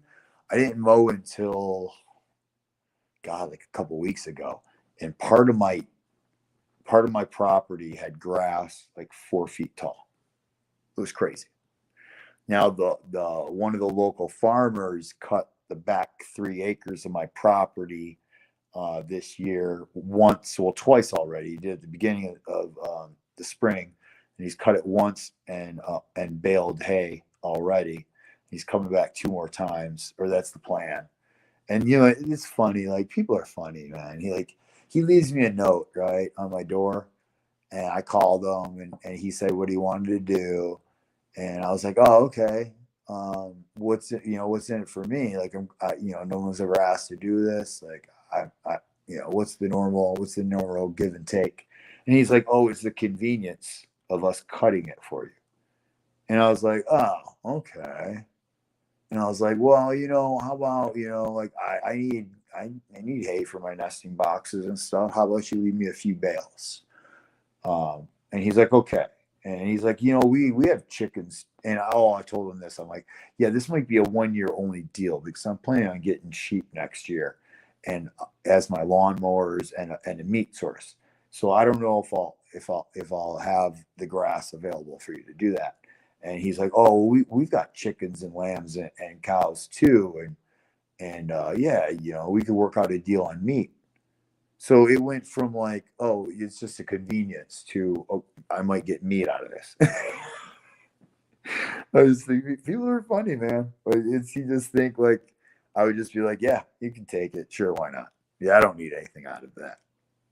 Like, of course I'm gonna ask. Like, you're coming onto my property, man. Like, I'm giving you permission to access my property, because I was letting it go. That back 3 acres. That's probably why he left me a note, because that back 3 acres was probably like 5 feet, 6 feet tall. Like, I was literally letting it go back to nature. I was doing the permaculture, and I was considering that my zone 7. I was like, I don't need that. And then if I ever do need it, it's going to take too long for it to become forest anyways, that I could still stick, sheep in there, or cows in there, or worst case scenario, you throw some pigs in there, and they till the land back up, and then new grass, ancient grains and grasses will start sprouting, actually. So you traded silver for a half cow. That's sweet. I wish I could do that. I don't know. I never asked the farmer. That I bought a half cow last year, and I split it with a buddy of mine, so we each ended up with a quarter cow. Now it's him, his wife, and like 2 kids. But yeah, and then it's just me. So I had a quarter cow for myself. I still have plenty of meat in my freezer, and I've been eating. I'm almost on a carnivore diet right now. Like I told you guys, I don't typically buy much from the grocery store. I don't.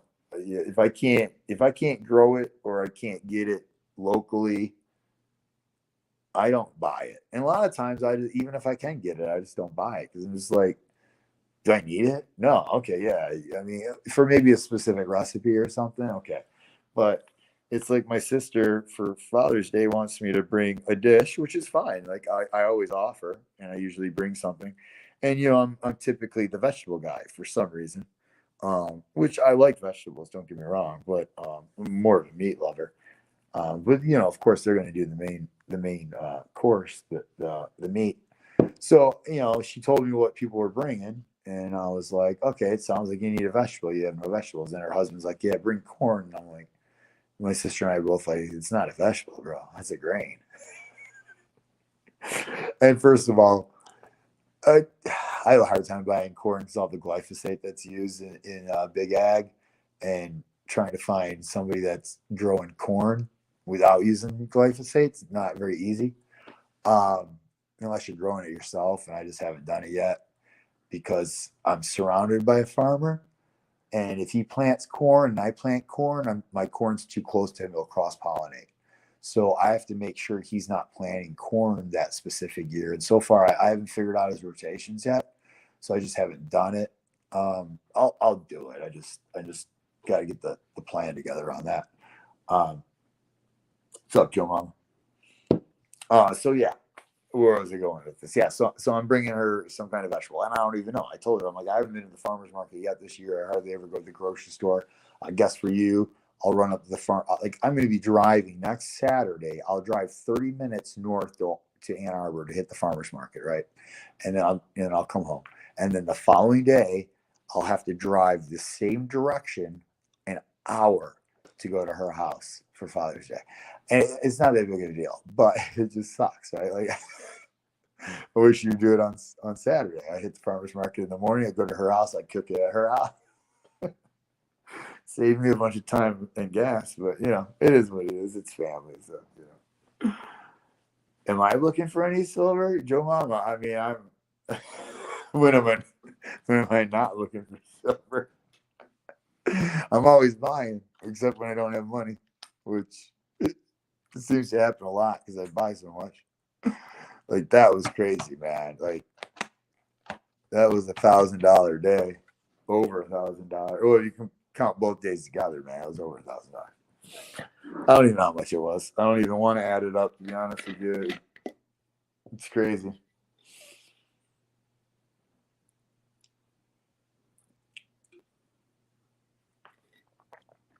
Wow, the cottonmouth is fierce with this strain I bought. So my plants aren't ready. So I had to hit the dispensary. Man, prices have dropped significantly. It's funny. It's like when I was in college, it was $3.50 an ounce for some good, either indoor or outdoor. Right, outdoor a lot of times you get for like 300. But yeah, it was usually about $3.50 an ounce for some good indoor strain. And then when it got legal in Michigan, medicinal, and then even rec, it was still like $3.50 an ounce in the dispensaries. And I thought it was crazy because when I lived in Oregon, I didn't have my card, okay, but I bought from a friend who had a card, and yeah, I don't think he didn't grow at that time. He ended up opening up his own dispensary, but he would hook me up. And he told me, he was like, dude, yeah, it's like 125 is like the standard price here in Oregon. Like medical, recreational, whatever, dispensary, co-op, you have it. And I was like, that's crazy. I'm like, that's so cheap. Well, Michigan finally got there just this last year, I think 2022. So I can get an ounce now for like I just went in there. They had two options on sale. One was $68 and one was 86. It was the first time I had been to that dispensary, so they gave me 10% off. Now, here's the thing, though, this is a rec only dispensary, so I had to pay the 16% tax. So I ended up basically just paying regular 6% sales tax in Michigan, which is what it is.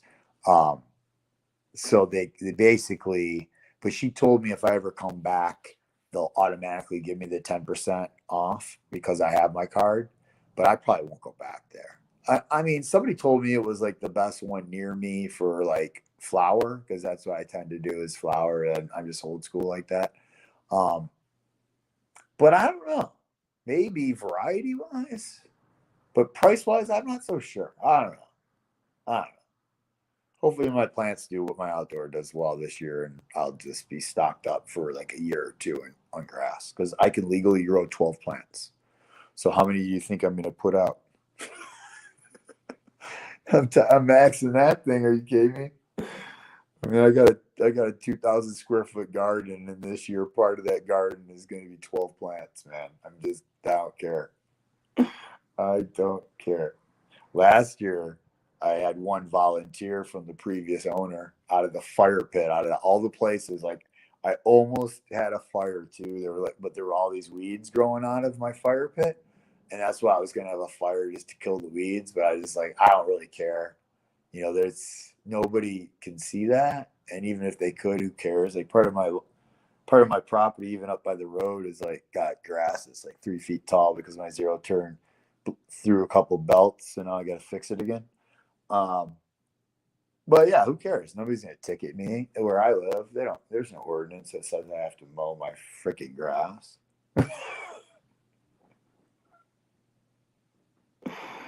Oh, that sucks. I get mine pretty early, Joe Mama, where I live. I mean, when I lived in suburbia land, yeah, I got it late in the day. But now that I live out here, my post office is only open for 3 hours a day, 8:15 to 11:15, 6 days a week. That's it. So I don't even mail out of here. Like if you ever get something from me, it doesn't come from where I live. Like I don't use my post office. I use one of the ones by my work, in the Metro Detroit area. just because the hours, So like I literally packing people up to work. Like it's luck. I'm lucky, and I might not be able to do this next year.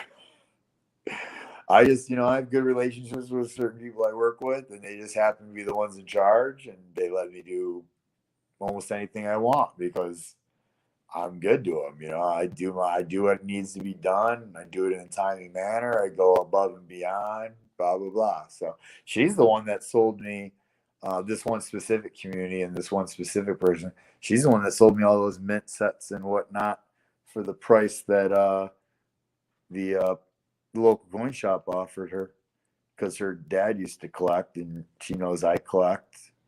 And she'd just rather have me have that stuff. So she's cool. Yeah, it helps to work with cool people, that's for sure. It has not always been the case for me, but yeah, she's getting ready to retire. So things may change there. Cause yeah, that's where like I'll be in there on a Thursday, and that's like what I do for like probably 80% of the day is just wrapping people up and packaging them. Lately, I mean, don't get me wrong.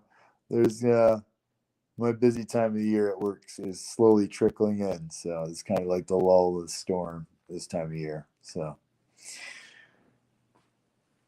but yeah, nice. I smoked before I got on stream, and that was an hour and a half ago. I actually like feeling like I need to smoke another one pretty soon here. So it's gonna be safety time soon. Safety meeting.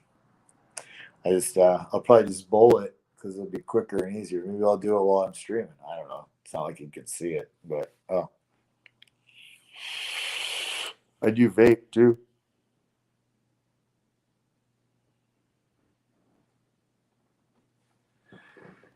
That I should stop doing, but still better than a cigarette in my opinion. You can tell what I had safety meeting earlier or that I vape because you can probably constantly hear me hitting the vape, huh? Still 20 of y'all sitting here. You guys definitely get bored at work, huh? Y'all, it's 5 here now, man. So that means like people are gonna be coming on soon. I think. Who's on tonight, man? Because I don't want to go over anybody that I respect. Well, I mean, I'm running over Paz and Beans, and I respect those guys, but they got their crowd. Whoever wants to be running races right now is in there running races. Let's put it that way. Oh, that's true. So, Jersey Silver Stacker's live right now. Really, $5 game winner in games. Oh, interesting. I didn't know he was going live. I didn't know. I didn't see that. All right, we could go raid him. We could go raid Jersey. He's only got 7 in there, man. What do you guys think? What do you want to do? Because like I said, I'm just at this point, I'm just rambling. I don't even know what I'm talking about anymore. I'm just trying to talk and fill the air because I know most of y'all are just sitting there doing something else, listening. So it's like if I don't say anything, then what? I mean, my computer is just ridiculous at times. I swear, my signal must be so bad at times that nothing happens. Like literally, I can't do anything right now. Oh, maybe it's doing something now. You're trying to sell silver? What's silver, Joe Mama?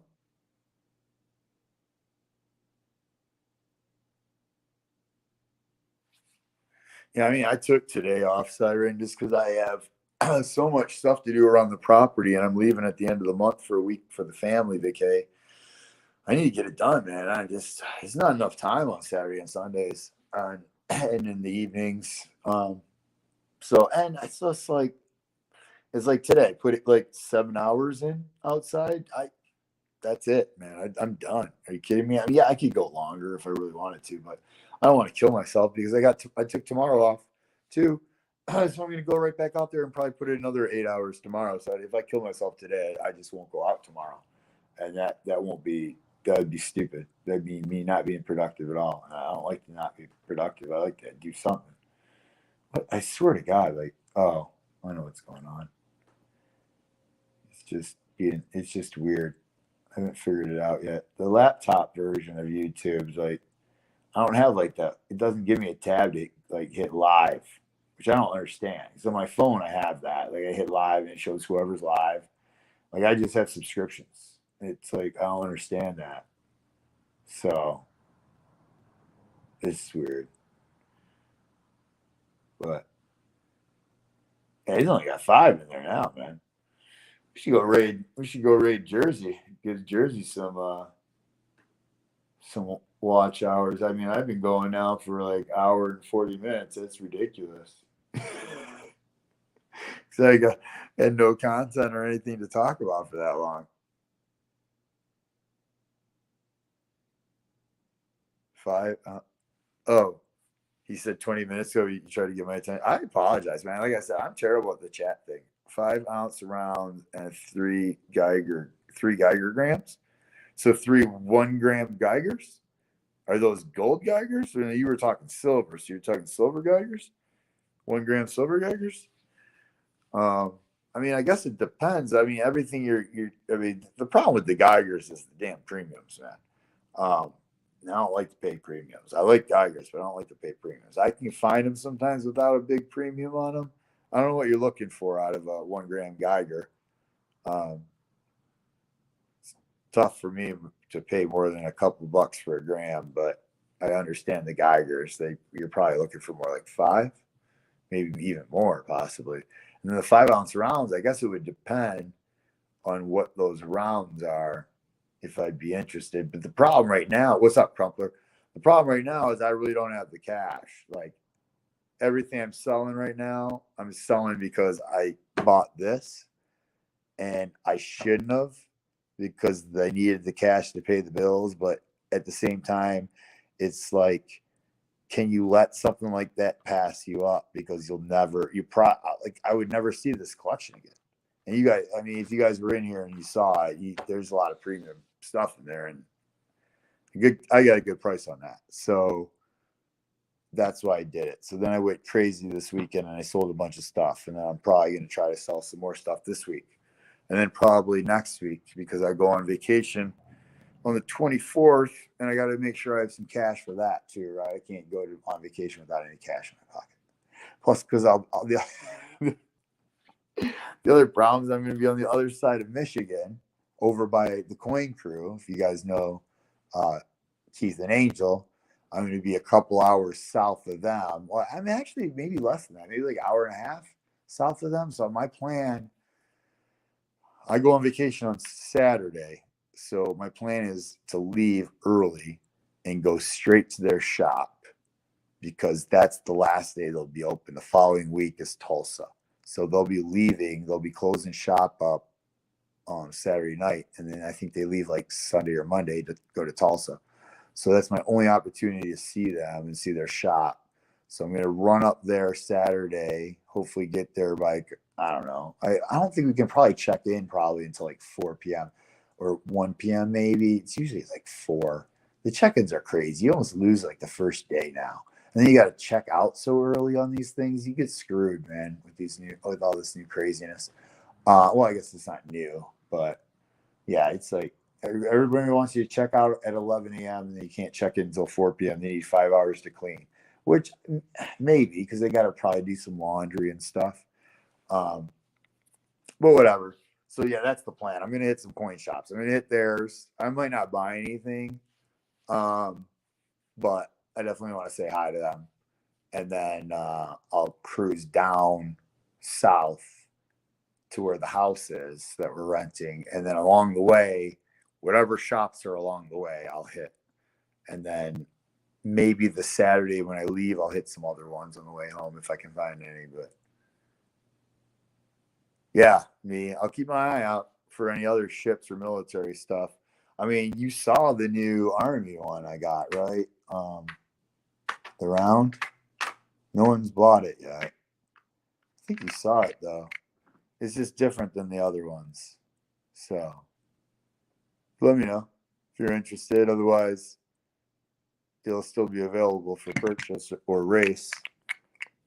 And the back's different. It's not the engravable. It's United States Army established 1775. So it's a little bit different. I've got the bar too with the camouflage on it, but I put that in the deep stack. It's too cool.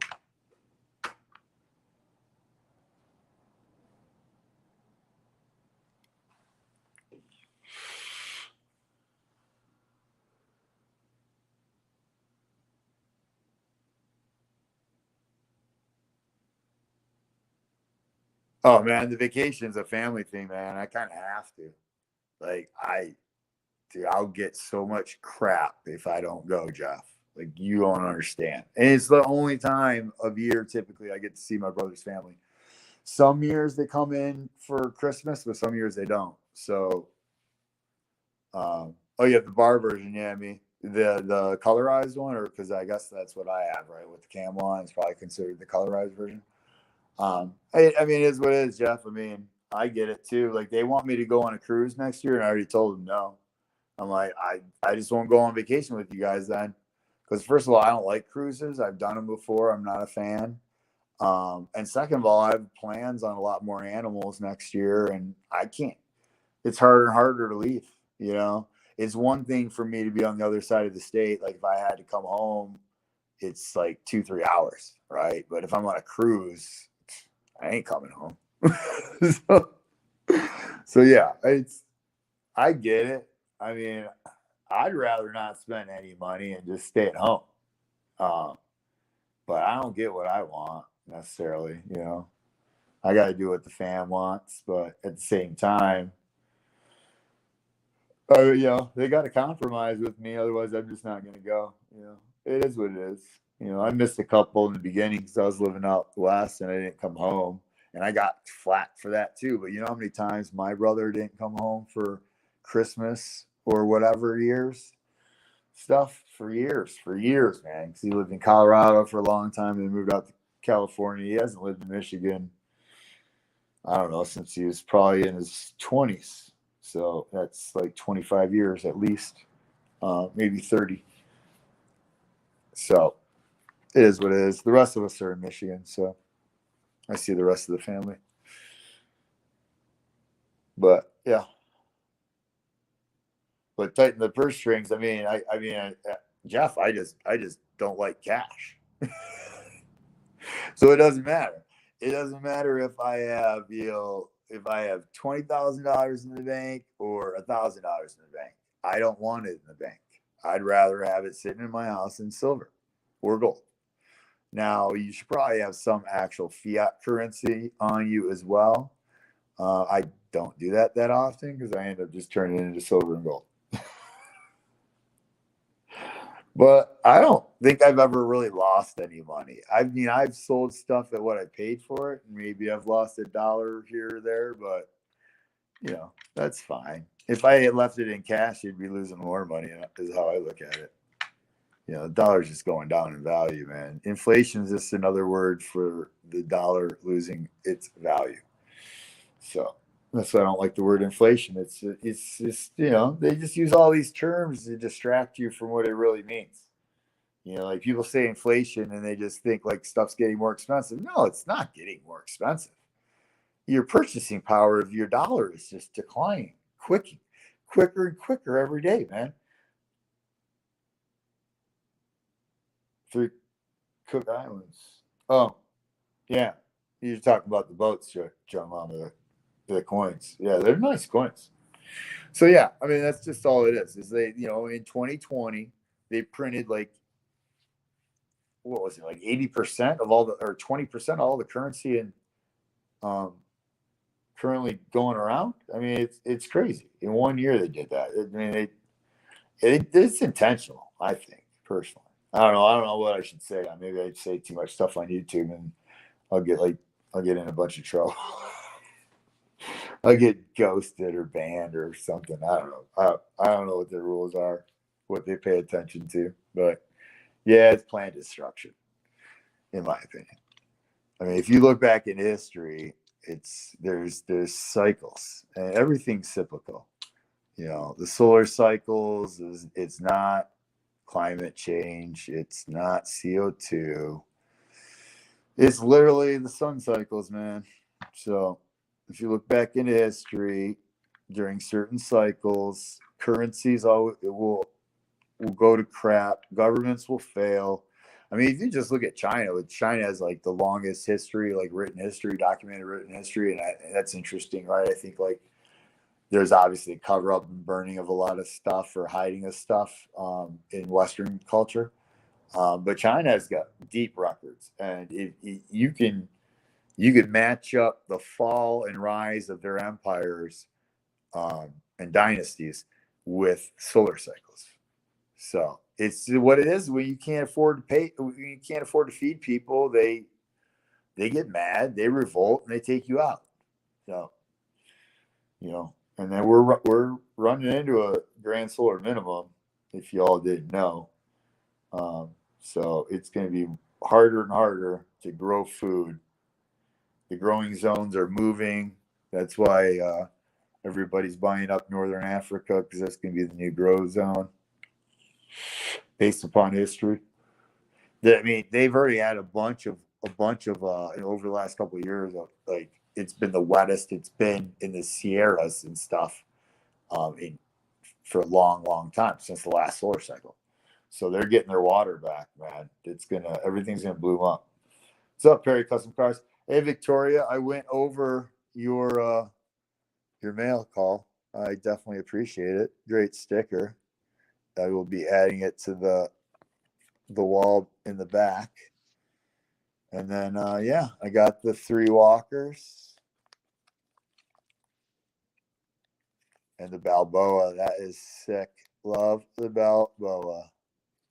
I mean, I like the walkers, don't get me wrong, but that Balboa, come on. I don't know why. I just think that is one of the coolest designs on old coinage. Just me personally. Just my thoughts. Maybe not yours. So yeah. No, of course it is. I mean, I think you're just misunderstanding what I'm saying, William. I'm just saying you can look at China's history because they have a very long documented history, and you can see that their government falls with grand solar minimums, and we are running into one now. Well, technically we've been in it, but it's only going to get deeper and deeper. But no, I mean they're all connected, in my opinion. This whole one world government, it's already exists. It's all run by the same people, man. Those are all just puppets. And these are just my thoughts, But yeah, they're all. I mean, all of those elected officials, they're just puppets, man. It's just whoever pays them enough, they do whatever that person tells them to do. I think that's why JFK got shot, because I think his dad. And I don't know. I mean, there's so many different stories, and you don't know what's real anymore. Like history, if you think of how's it spelled, it's his story, right? So whose story is actually real? I don't know. I wasn't alive. I don't know. But I think that most likely he got taken out by the CIA because he wasn't doing what he was supposed to do. He wasn't being the puppet, right? He was revolting against the puppet masters. I could be wrong, but it seems logical. Usually the most logical answer is the right answer. So, and that's, an assassin, really? Come on. I think you all know that there wasn't a lone assassin there. So, just like I'm not so sure we ever left this planet. Is it a planet? No, I'm not. No, I mean, I pretty much believe in the planets, but I don't even know who knows if that's right. That's true. I don't know. You got to believe something. So, yeah.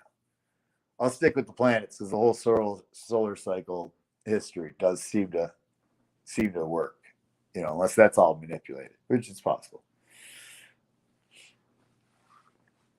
But yeah, a lot of stuff in numerology and astrology, I'll tell you that, in my opinion. TV show. No, I mean, the world's a stage, man, for sure. The world is a stage. I don't know. Is it the Matrix? Is it a simulation? Is it a TV show? Is it a Hollywood movie? Yeah, I don't know. That's a good question. I have no idea, but yeah, it does kind of seem that way from time to time.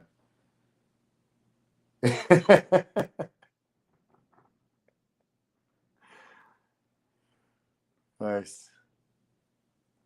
All right. Well, See, I couldn't see who else is on tonight. That's what I hate about my stupid laptop. It will not.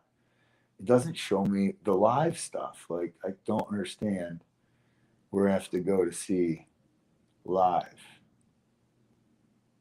so I could know who's coming up when they're coming up. You know,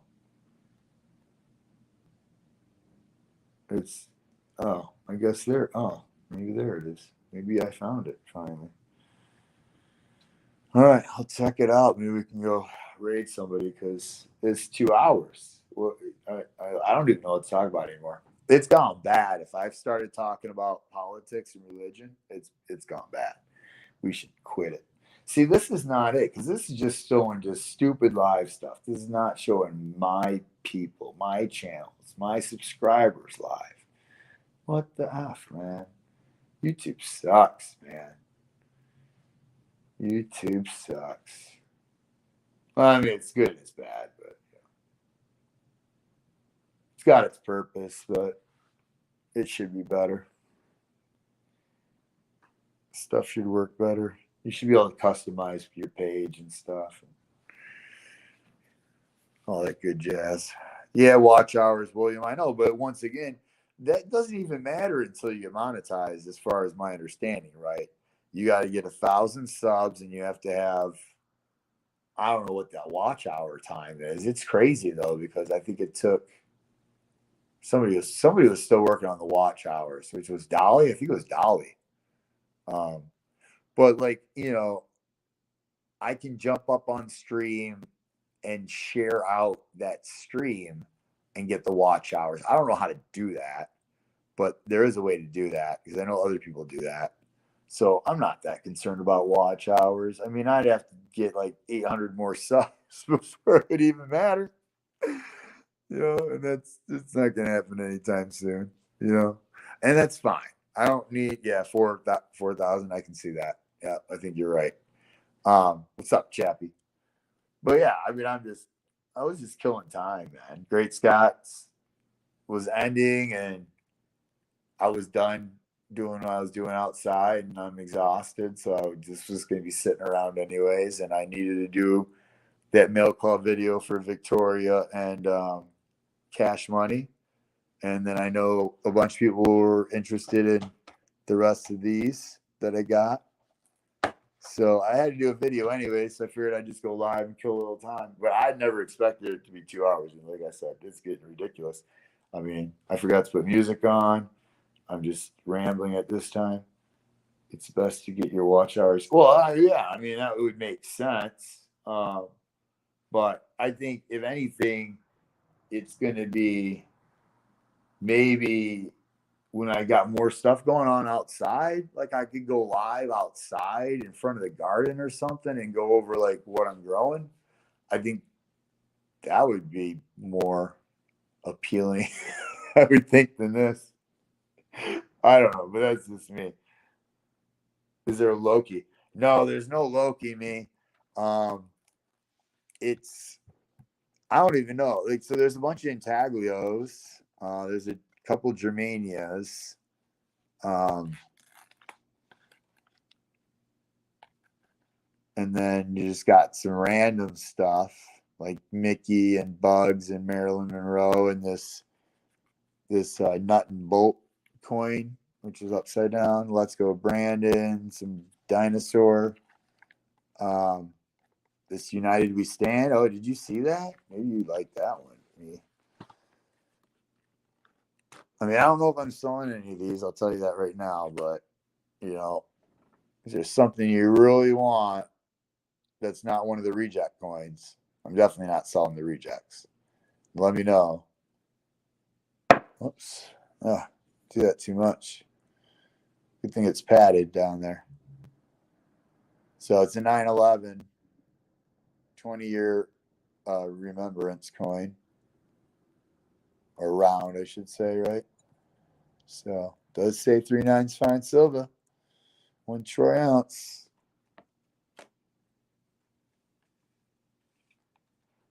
Yeah, that was one of the things, is when they had 30 left when I went back. And I said, if I buy them all, will you give me the book? And she said yes. And I was like, all right, cool. So that way I just don't have to have them in capsules, and it's easier to look at them this way, right? So yeah, it's much cooler in my opinion. It's like having a Dansko almost. So yeah, you get the Haley bug, and you can see both sides, which is awesome too. I don't even know some of these. I don't even know what they are. So I just know a bunch of them are cool, and most of them carry a premium. So, and I don't have any of them that are sitting in this book. But yeah, I think that's just kind of where I started the first day.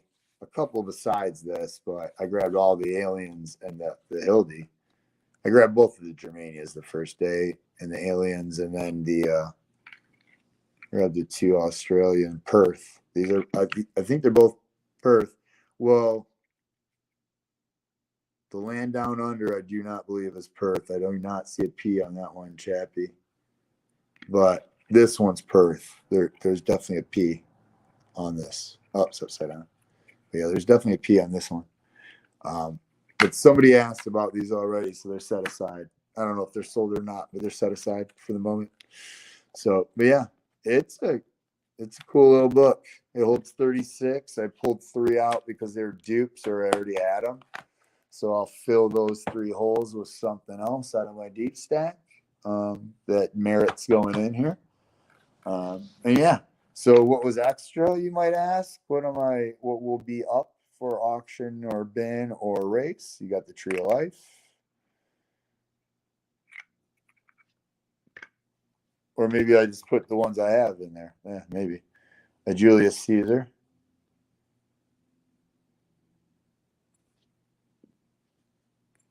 You got this Vikings. The Valhalla. Berserkers. There's a ship for you. I'm sure me already has that one. And an Aztec round. It's just still cool. It does have a little spot on there of some sort. It's toning starting. I don't know. But yeah.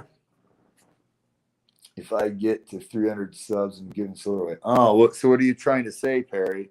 You trying to say that if I get to 300, I should give silver away? Maybe. I don't know. I think it might be a while before I hit 300 anyways. But I'm sub to you, Perry. I know that for a fact. I checked the other day just to verify.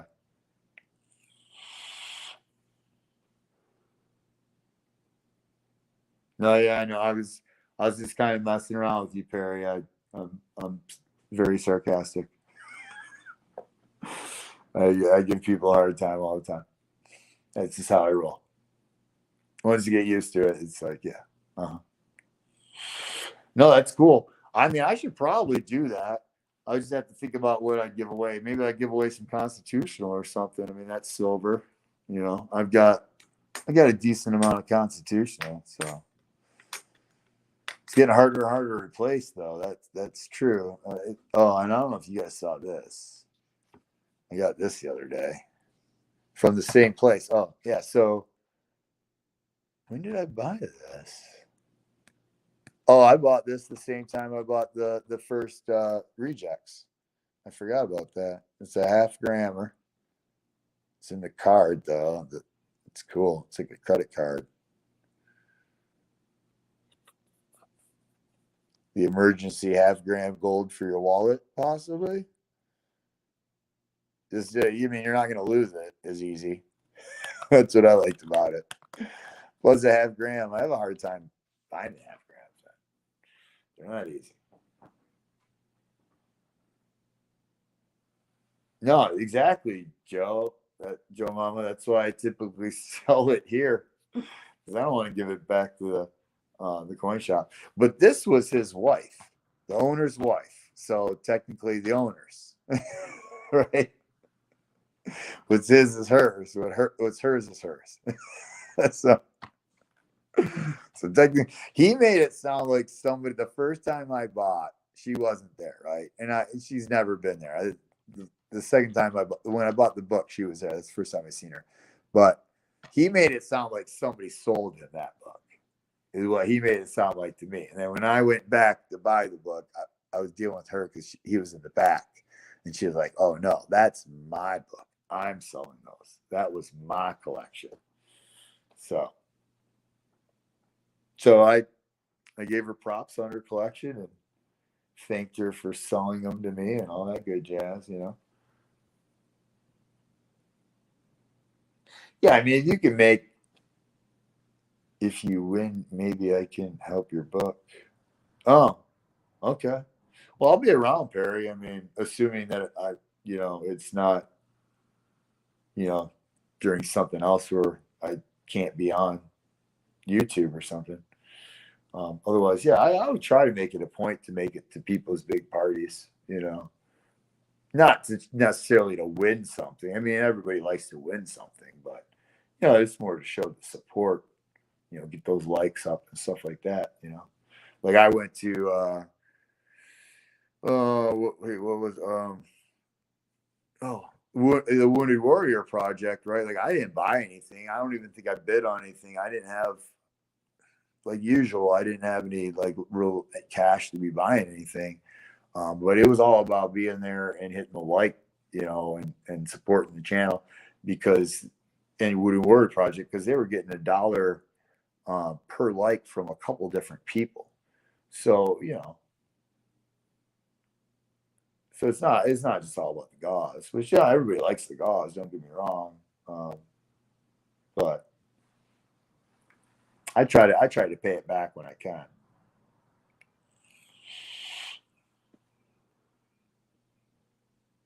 How many ounces for 150? How many ounces you want, Eagle, for 150? Let me pull up the calculator real quick. See what I paid.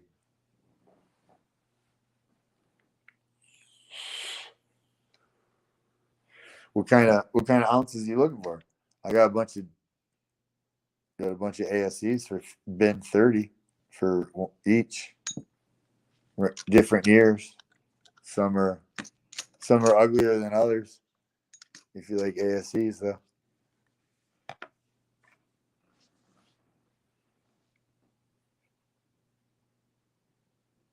5 and 3 gram Geiges.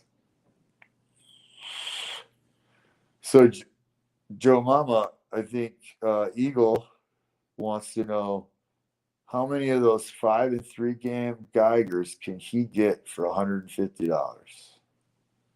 See, I'm going to help facilitate this transaction. Let's work on it, guys. Because I'm not doing anything else.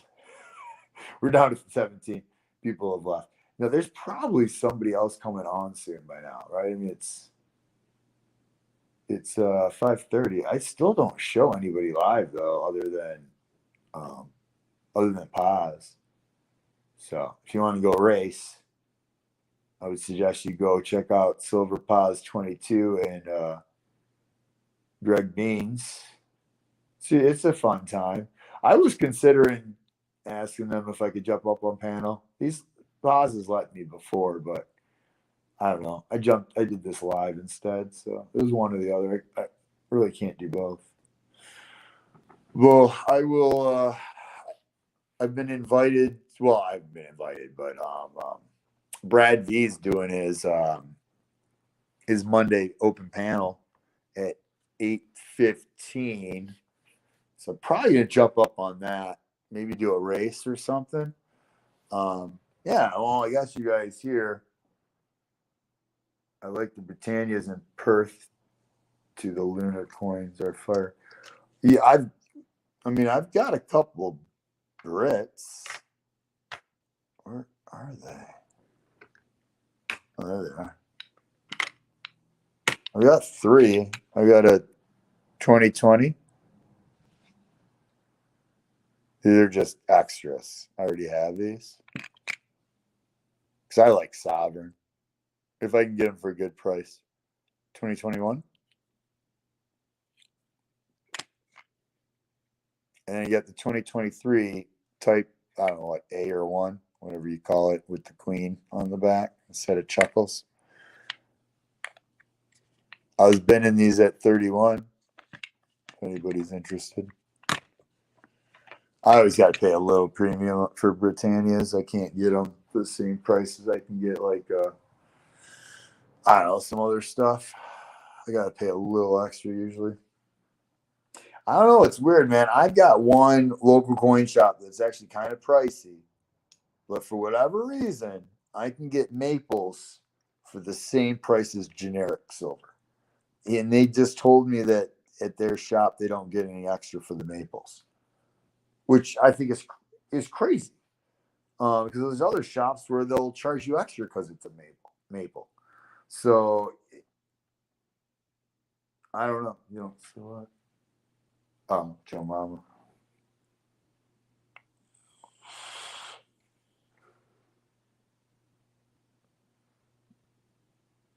So yeah, I mean Perth, man. Everybody likes Perth Eagle, and I've got a lineup on what I think is going to be a Perth honey hole.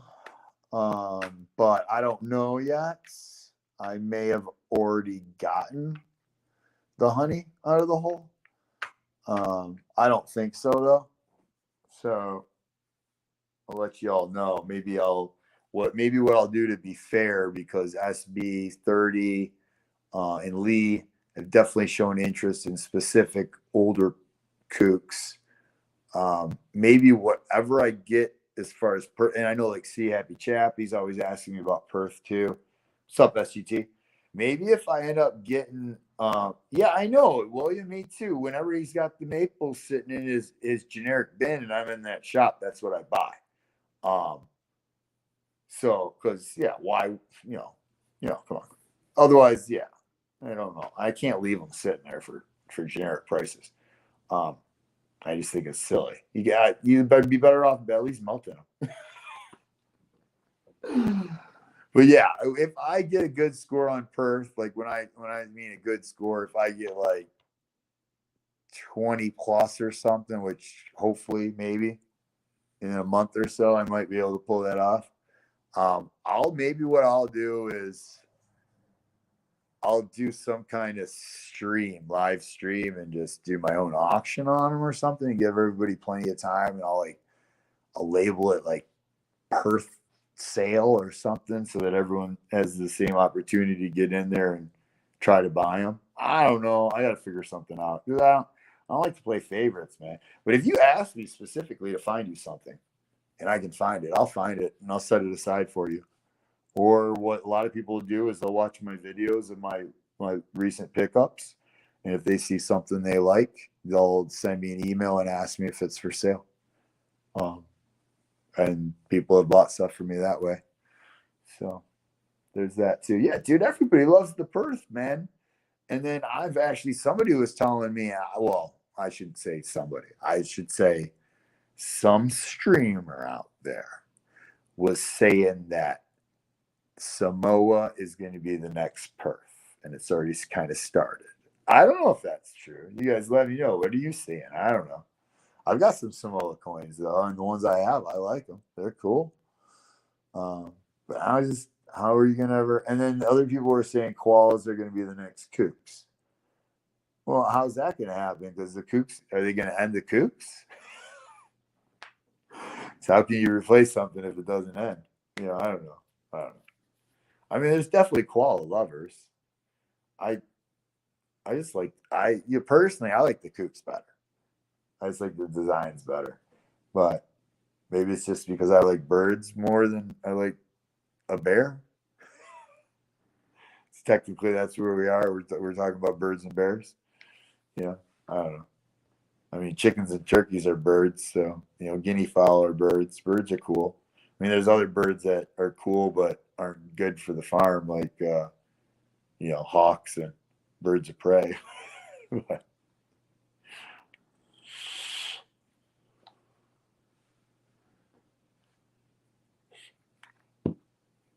What's up, Big Apple Stacker? In the house. Get out of here. It's hilarious. I'm not doing anything anymore, really. I don't even see. This is why I should have busted open the deep stack, because then I could actually go over stuff. But I don't really have anything more to go over than what I've gone over. Without just constantly going over the same thing. Somebody's got to be coming on live though soon. It's got to be happening. I know it is. There's what I'm telling you. You've got Brad V and the posse, Gypsy and all them, MDF, all them going live at 8:15. What is today? Today's Monday. Who else is on Mondays? There's somebody else going on live tonight. Oh, Jeff Crumpler's going on live tonight. What's he, 9:30 or 10:30? His times vary. I can't remember what time he is on tonight. I want to say 9:30. And these are all Eastern Standard because that's me. So I'm going to use Eastern Standard. So sorry to confuse you if I was confusing you. Yeah, other than that, I can't think. There's got to be somebody else, but I just can't think who else is on tonight. So yeah, I don't know. I'm going to go over to Brad V's and get up on their panel for to run some races, I think. And then depending upon how many people are up on panel, I may go over to Jeff's and jump up on his panel. I don't know. It just depends on how things go. We'll see. But I guess I'm not selling anything in there. So we'll set that aside. And then we'll ask you guys, since you're the crowd. You're the people buying stuff. So what do you think I should put up tonight for, like, we'll call it a 6 for 10. It could end up being like an 8 for 15, but that would be a pick too. So it's virtually the same thing. So, but that's probably where I'm going to be because I know that's pretty standard for over there, I think. Well, what do you guys think? You think I should have an ASE up there or both, the 2021 and 2022 as a choice? I'm thinking at least one of those. I think I should probably have the Congo Silverback Gorilla, the Granada Octopus, and the Great Wave, because those are cool. I think those should be up there. And then, I think I have to put an Engelhard up there, right? I mean, everybody loves the Engelhards. I think I should put one of those up there as an option. And then I don't know. I've been debating. What would you guys do? Would you keep this? Because I don't have another one. I don't have another one of any of those either. But some stuff you can't keep everything. I wish I could. I buy too much, so I can't. But would you keep? I think I'd keep the Sumo with 2020. It's antique. It's antique. It's hot. I don't know. I think I keep this. What do you guys think? Keep it? Yeah. Siren says keep it. I'm thinking the same thing. It's just, if it wasn't antique, I think I might put it up, right? But I think I'm going to keep it. I'm going to put it over with the Rolo I got recently from Cash Money. Yeah, I think I'll keep that one. And then I think I put the Army up there because I think this one's really cool with the back. And there's always a premium on the military rounds. Unless you can tell me where I can find them for generic, I can't. I cannot. Man, they cost almost as much as the Engelhard. Sometimes they cost as much as the Engelhard. It's crazy. It's not. I get it, but. And then I guess I don't want to put too much up there. What do you guys think? Too much or just maybe like 8 pieces, or do you think 12 pieces? I got an Odin I could put up there. I got the Julius Caesar. I've got an 84 Tata. Oh, throwing stuff. I got the Rhino from St. Helena. I like that one, man. That's cool. And then I got flag bars, but obviously the choice would be one, but I don't like to cut the lollipops until I have to. So what do you think? How many? 8? Just 8? Yeah. And then which ones? I think I should have an ASE up there. And then if somebody takes it, I could put the other one up. So it probably doesn't matter, right? Is one of them more sought after than the other, 21 versus 22? I doubt it, right? They're probably basically worth the same. That's what I'm guessing. I'll put the smaller capsule up there. It fits easier. And then, all right, so there would only be 2 more holes. So you think, I think flag bar, I think you got to give them the choices of the bars, right? I mean, I guess I could technically probably like put that off to the side and do 9. What do you think? Well, what do you think? Fill the hole with. I'm, I don't know. I mean, Julius is pretty new. I know a lot of people have the Julius Caesar on theirs. The Rhino, I bet nobody else has got the Rhino up there because it's so last year, man, with the whole 2022. So maybe we do that. I don't know. You think the old Tata, give him a Tata choice? I'm guessing that probably would be a good idea. Because the Odin and the Julius Caesar, I see quite a bit. I also got, I could put the Nadir up there too as an option. Now, see, you said 8, and I already made it 10. That's my problem. I just keep throwing stuff up there, man.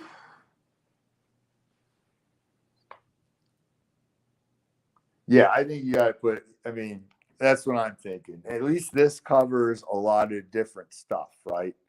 For people, somebody that wants the vintage, or somebody that's just into a bar. And then you got a couple sovereigns, and the ASE and the Tata are pretty hot sovereigns. And you got a military, and you got a coin, and then you got, kind of some fancier, I guess, like the whole Eastern Caribbean, right? I mean, this one's the Fiji, but I think these are both Eastern Caribbean. No, this is Congo. All right. Well, it's a good variety then. Yeah, that's the Eastern Caribbean Central Bank one. So yeah, I think it's a pretty good variety. I think you guys are probably right. That's probably what I should do. I mean, I was also considering putting the 1/100th of a gram, or I'm sorry, 1/100th of an ounce, so 0.311 grams as a choice as well. You guys think you should put the gold up there too? Maybe. It's hard to see it, but yeah, you think the variety's good? All right. I'm competing with some people that's all they do is do races like multiple times a week, right? So they're always ordering online like the hottest stuff, and that's who I'm competing with basically.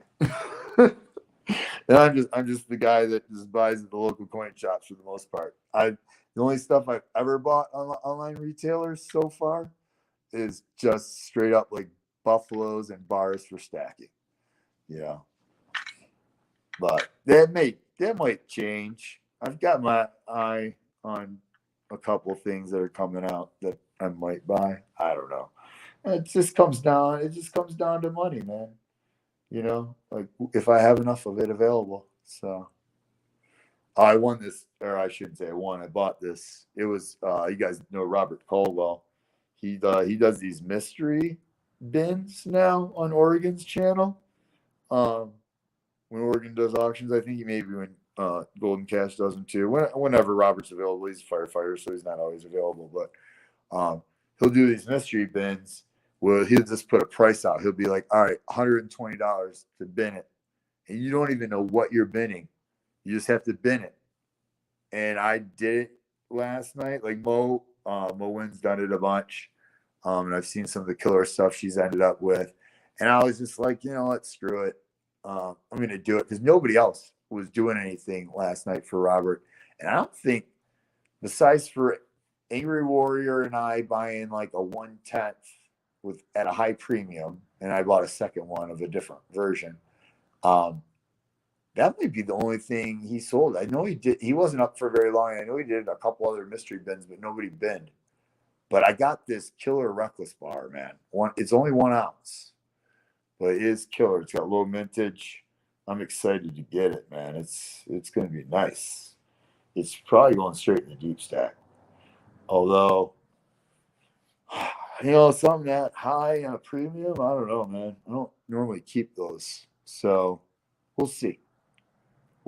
I just had no idea what I was going to get. And it ended up being a bar in Reckless, and I'm like, all right, well, at least it's a bar in Reckless, so that's cool. It's a cool looking bar, though. I will probably end up keeping it if I can.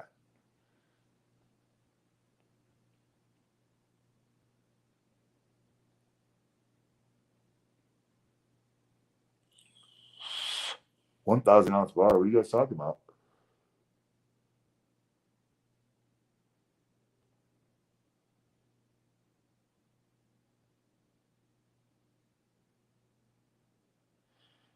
Oh well, I mean, the thing about races. I didn't catch the 1K ounce bar, but the thing about races, William, is like if somebody takes one of these, I've got two more, right? So I'll just replace it. If somebody takes this one, okay, I don't have it, another bar of those. But the other thing I was thinking about doing was stuff that doesn't have as much of a premium, like some Silvertown bars, a Sunshine Minting. I mean, they're still vintage, but they don't carry maybe the same value. I was gonna give out a possibility of free credits, so I would have a couple different options that if you took one of these less expensive ones, you get a credit into one of my other races. So it's basically, if I'm valuing these at like 40, then I'm valuing these at 35, and that $5 or $6 difference is that credit for the race. So I know people do that, like MLCB does that. So I was thinking about doing that too, but I've got other stuff. I mean, so if something up there sold, I put the Vikings up there, or I'd put the Julius Caesar. No, I mean that's the thing, is like this Vikings one, maybe nobody has anymore. I remember seeing it, but I don't know about this one. Odin, yeah, I might even have. I think, yeah, I do have a spare Odin still.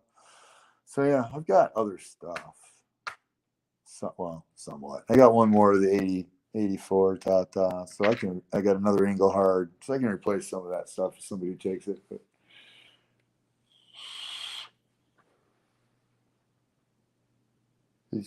oh, that's what somebody wanted me to do last time. I don't know.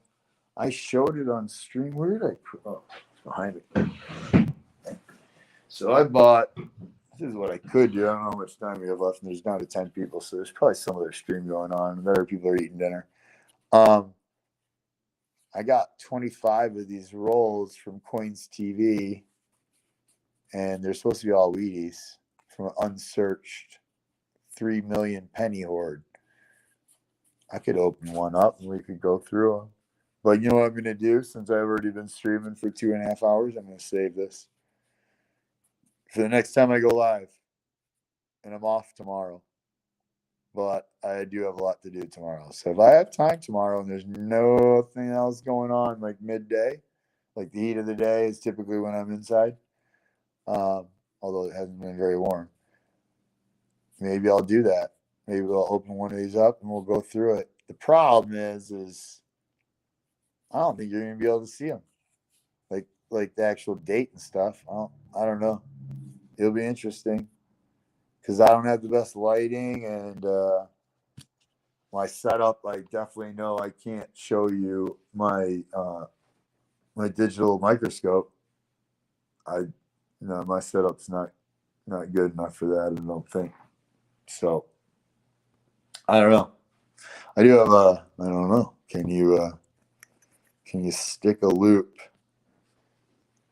in front of the camera and see something? Will that work? I don't even think. I don't. Can you do that? I don't know if that would work. It'd be very hard to figure that out. I'm sure it would work, but you got to figure out distances. So maybe I'll play around with that on my own time. We'll see. We shall see. Set up a stream for notifications. Save the search for a proper setup.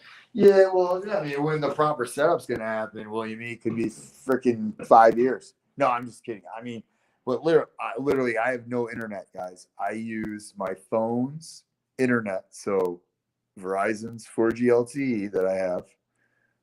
And, well, I guess technically I think it's 5G. Well, whatever. 4G, 5G, whatever. It is an old phone. I'm pretty sure it's 4.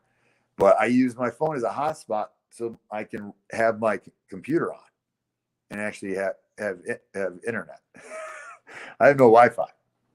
I've got no internet service coming into my house. So I'm pretty sure I would need internet service to be able to do all that stuff, because my laptop is always behind on the video, and half the time it'll freeze up and whatnot. So I'm pretty sure I'd have a hard time doing like multiple screens and stuff. So it could be a while, because they keep saying fiber optics coming, but it's any time within like 4 years that it could be here. So, and I could get satellite, but there's no guarantee that it's going to be any good. So one of them is in a town about, I don't know, 15 minutes away, 10, 15 minutes away, up on top of a grain silo. And that's where my dish would be pointed at to get their internet. So I don't know, man. That's not really high up. I mean, grain silos are kind of high, but I've got some pine trees right in front of my property, like right in front of my house, because of the road's right there. It's it's an old house, so it's up by the road. So I don't even know, man. And we get some crazy wind out here because it's all farmland. Like if it's blowing 60, it's blowing 60 miles an hour, man. There is nothing stopping the wind. So I'm not so sure that would even be that good. I have a funny feeling there would be days where I couldn't get a service. So I'm questioning that one. And then there's one that's supposedly satellite based. But both of them want a 2-year contract, dude. And what happens if fiber optic comes down the road in 6 months? You know what I'm saying? I don't want to be locked into a 2-year contract. And they both want over $100 a month. So then you're telling me I'm going to be locked in, no, I don't want to be locked in for that kind of money for that amount of time. No way. Forget it.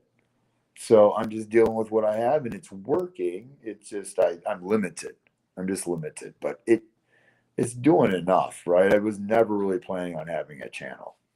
The whole reason I started it, even putting a video out there, was just to try to sell some of that currency, man. So, and then it kind of ballooned from there.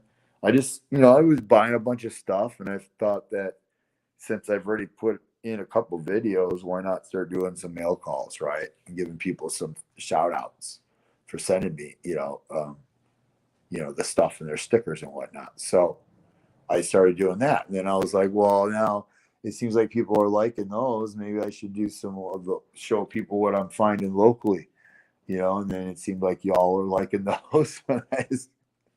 This is snowballing, man. It's snowballing. So, we got some deals going. I like it, y'all. I have no problem with you guys wheeling and dealing on my stream, just so you know. I know there's some streams out there. No, I'm just kidding. I'm just having fun. But no, there are streams out there where they're like, take it to email. Take it to email. No, I get it. They're running auctions and stuff, and they're trying to do their thing, whereas I'm just screwing around. There's nothing going on here, really.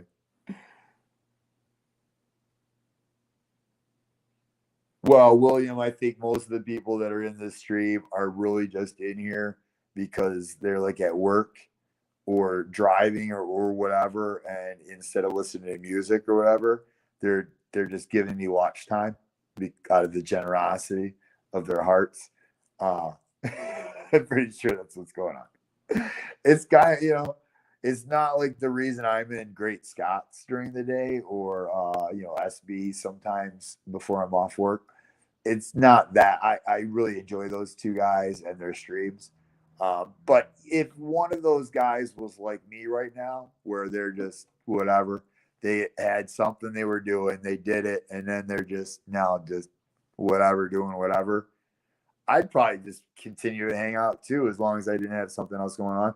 Like that's what, like a lot of times what I used to do in the morning before I got into the coin community is that's when I caught up on all my homestead videos and like Oppenheimer Ranch for weather and Adapt 2030 of the Grand Solar cycles. While I'm cooking breakfast and stuff, I just listen to that stuff and watch. Um, but now I'm watching less and less of that stuff because you guys have taken up more and more of my time, which is fine. I mean, I can listen to more and more stuff about the grand solar minimum and solar cycles, but I pretty much know what's going on at this point. So I'm sure I'm missing a couple key things about what's actually happening with like certain, because Adapt 2030. I mean, yeah, he talks about the grand solar minimum and the solar cycles, but he also talks a lot about food and he keeps me informed on stuff I don't know about because he's actually digging into certain publications and stuff and accessing certain sites, ag sites and stuff that I don't do and I wouldn't know. And the mainstream media is not going to tell you that stuff. And even if they did, I wouldn't know because I don't watch any news or anything like that. I mean, it's all just garbage these days, in my opinion. They just saying whatever they want to say or whatever the puppet masters tell them to say, so to speak. So, I mean, I just saw this was on, where the hell did I see this? It was on something fairly known by most people. I can't remember where it was, but they were talking about how the CDC is now saying that your increase in heart disease from the COVID supposed vaccine is increasing you by over 13,000% of heart disease, the cardiomyelitis or whatever. Like what? Like I already knew all that a long time ago, but it's just like it's just funny that it takes so long before they say anything about that kind of stuff. Like most of my family took it. I got one of my sisters didn't take it, but the rest of my family took it, and I can't believe they did. And I try to talk them all out of it, but they're their own people. They're going to do what they want to do, and that's the other thing. Like when my parents were like, "Yeah, let's get because we did this family vacation every year, and they want to do the cruise. They're like, "What do you guys think about a cruise next year?" And I told them flat out, "I'm like, I don't think I'll go. First of all, I don't know where the food's coming from. That's a big problem for me, right? Like, I like to know where my food comes from. Number one. Okay. Number two, I don't like being cooped up on a freaking boat with thousands of people. Like I'm not a big sunbather. Like, yeah, I like vitamin D. Okay. Don't get me wrong, but I just don't wear a shirt when I'm out in the garden for like the first 4 hours of the morning or something when the sun's power is not super bad. Cause I'm a white boy, man. I mean, I like got freckles, blue eyes, blonde hair when I used to have hair. So I burn, dude. I burn. Um, like my arms don't burn as much anymore, but that's just because over the years, of getting the sun, So yeah, there's that. And then when they drop you off at the islands, dude, it's like cruises cost a bunch of money, man. You got to pay for all these. You don't have to do an excursion. You can make your own excursion. Like I've done that on some of these cruises I've gone on in the past, where I just make up my own thing. Where I'll rent a scooter from a local shop and I'll just drive around the island or something. But you don't get a lot of time on the islands, and they just feed the hell out of you, and I don't know what's in that food. I don't know where that food came from. I know nothing about that food. It just so many, and then who's to say they're even going to let me jump on a domestic airline? Who's going to say they're going to let me on the cruise next year? You know what I'm saying? Like, I just don't like it. I don't like it. I don't like the idea. So, I mean, it'd be one thing if I hadn't been to the Caribbean before, then then I'd probably do it. Yeah, I mean, I'm not scared I'll be denied. Will I just don't want to shell out the money for like an airline ticket like now because you want to get that kind of stuff ahead of time as early as you can, right? To save the money. And then find out in a year that the stupid government or FDA or whoever is just made up some garbage and now is requiring me to do X, Y, and Z, and they won't refund my ticket or some stupid crap. I just don't like being held at the mercy of somebody else like that, man. Right? Or who's to say the cruise lines going to let me on? And then the other thing is like, how do I bring my flour, right? Like I can't bring flour. Like I could bring some vape cartridges. Sure, those are easy enough to transport around. And actually, when I left Colorado in 2019, I flew out there for the Shaky Graves concert at Red Rock Amphitheater. And if you've never been to Red Rock, man, put that on your bucket list. That place is awesome. That's got to be the best outdoor amphitheater in the U.S., man. At least as far as like aesthetics and everything. I mean, that place is killer place to see a show. But when I left Colorado in 19 after the show to fly back to Michigan, somebody told me that, yeah, Red Rock's awesome, Kiko. Somebody told me that what TWA doesn't even care anymore if you got like marijuana in your carry-on. So I don't know how loose they are with that, but I definitely had a couple cartridges I took home. I didn't take home any flour. I smoked it all. I was too worried about the flour being a problem. But yeah, they didn't even look. I didn't hide those cartridges that much, and through an X-ray they would have seen them, I'm sure. Yeah. Well, I mean, William, back in the day when I was on cruises, I just got my flour on the islands. And then me and my sister would smoke it on the ship, like in the evenings, just out on deck, because there's like hardly any. Well, I guess it depends upon the ship, but I've been on Celebrity, and that caters to a more older crowd. I was in my 20s, and I think there was only maybe a handful of people under the age of 30, and the only kid was my sister's kid, who was 1 or 2 years old. That was the only kid, like literally under the age of 18. So there was like nobody out in the evenings. The bars only stayed open past midnight if there were more than 3 people in the bar, and me and my brother would be in the bar every night and nobody else would be, so they'd close at midnight. And then I was on Princess, and it was a little bit younger of a crowd, but we still smoked in the evening on deck. The bars weren't that packed. I could see like a Carnival or a Royal Caribbean, but then again, something like that, you probably have a shit ton of people smoking grass. So it's probably even easier. I don't know. But yeah, flour is a little harder just because of the smell, as far as transporting it. But you could always put it in, you could always get one of those food sealers and seal it up and stick it in like a thing of coffee or something, right? I mean, there's ways to mask the smell and get it on the ship, I'm sure. But back when I was on cruises, they allowed you to bring alcohol back on the boat from the islands, and they wouldn't take it from you. Like you could take it right to your cabin. So my brother and myself, like we hit the island and we grab like a liter of something and some like soda or a juice, and then we'd come back onto the boat, the ship, and then we go into our cabin and we make our own drinks, and we walk around, and we need another drink, we go back to the cabin, make a drink, blah blah blah. We did that to save some money, because alcohol, at least back when I was on it, it was like minimum of $6 a drink, minimum. So, and some of them were really expensive. So, but yeah, I heard they don't let you do that anymore. They don't necessarily, they don't use the word confiscate, but they take it and they don't give it back to you until the cruise is over, is what I've heard with alcohol now. Now they also used to do, and I don't know if they still do, but we would also buy wine, and then they do the corking fee at dinner, where you bring your own bottle of wine to dinner and they charge you like $10 or whatever to pop the cork, and then you could drink your own wine. And it was a little cheaper than buying their wine, so we did that as well.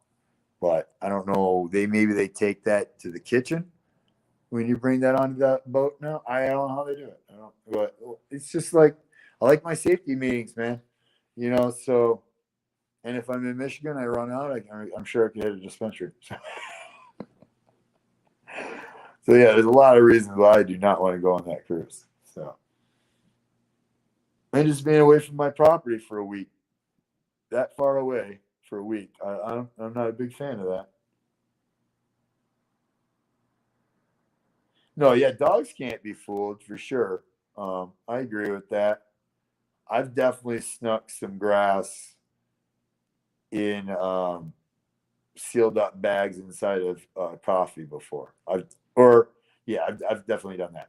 And I also know people that have taken peanut butter jars and they'll hollow out the middle and they'll put a tube of grass in the middle. They'll smear the peanut butter on top to cover up the tube, and then they'll seal that like piece of paper or whatever that you peel up, to keep the peanut butter from being tampered with.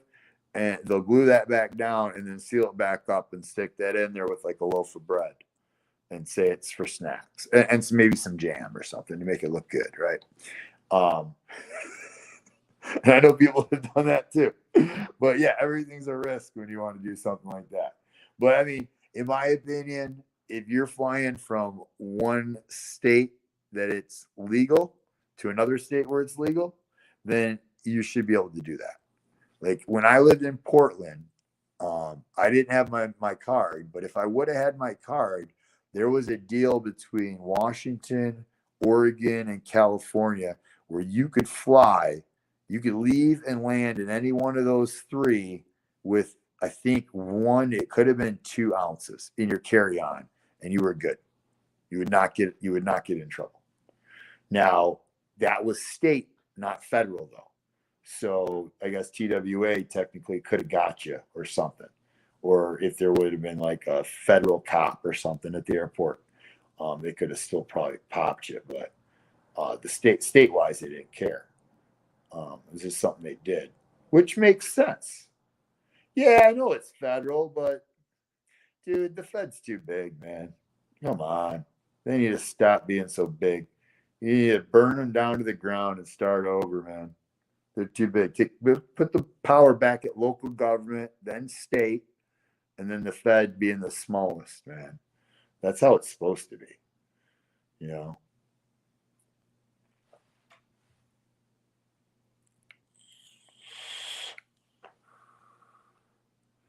I mean, the Fed should only be in control of a couple little things. That's it. Nothing else. But a bunch of laws don't make sense, man. I mean, you're telling me I've got to wear a seatbelt driving in my car, right? To protect me. To protect me, right? But you don't have to wear a helmet driving a motorcycle. What the F? Really? Like you used to have to do that in Michigan. You had to wear a helmet, but now you don't. Which that's fine. I mean, that's how it should be. You should be able to do whatever the hell you want, really, as long as you're not hurting somebody else. You should be able to do whatever the heck you want. Like I shouldn't have to wear my seatbelt. Now I wear it anyways, because it's a habit at this point. But I mean, you know how many years I drove around without a seatbelt on? Come on, like you know how many accidents I've been in where it didn't even matter if I had a seatbelt on. So I don't know. There's just stupid crap. I mean, like here's the thing. So in Michigan, I have to wear my seatbelt or I can get ticketed. But I can drive with my phone in my hand texting and I won't get a ticket.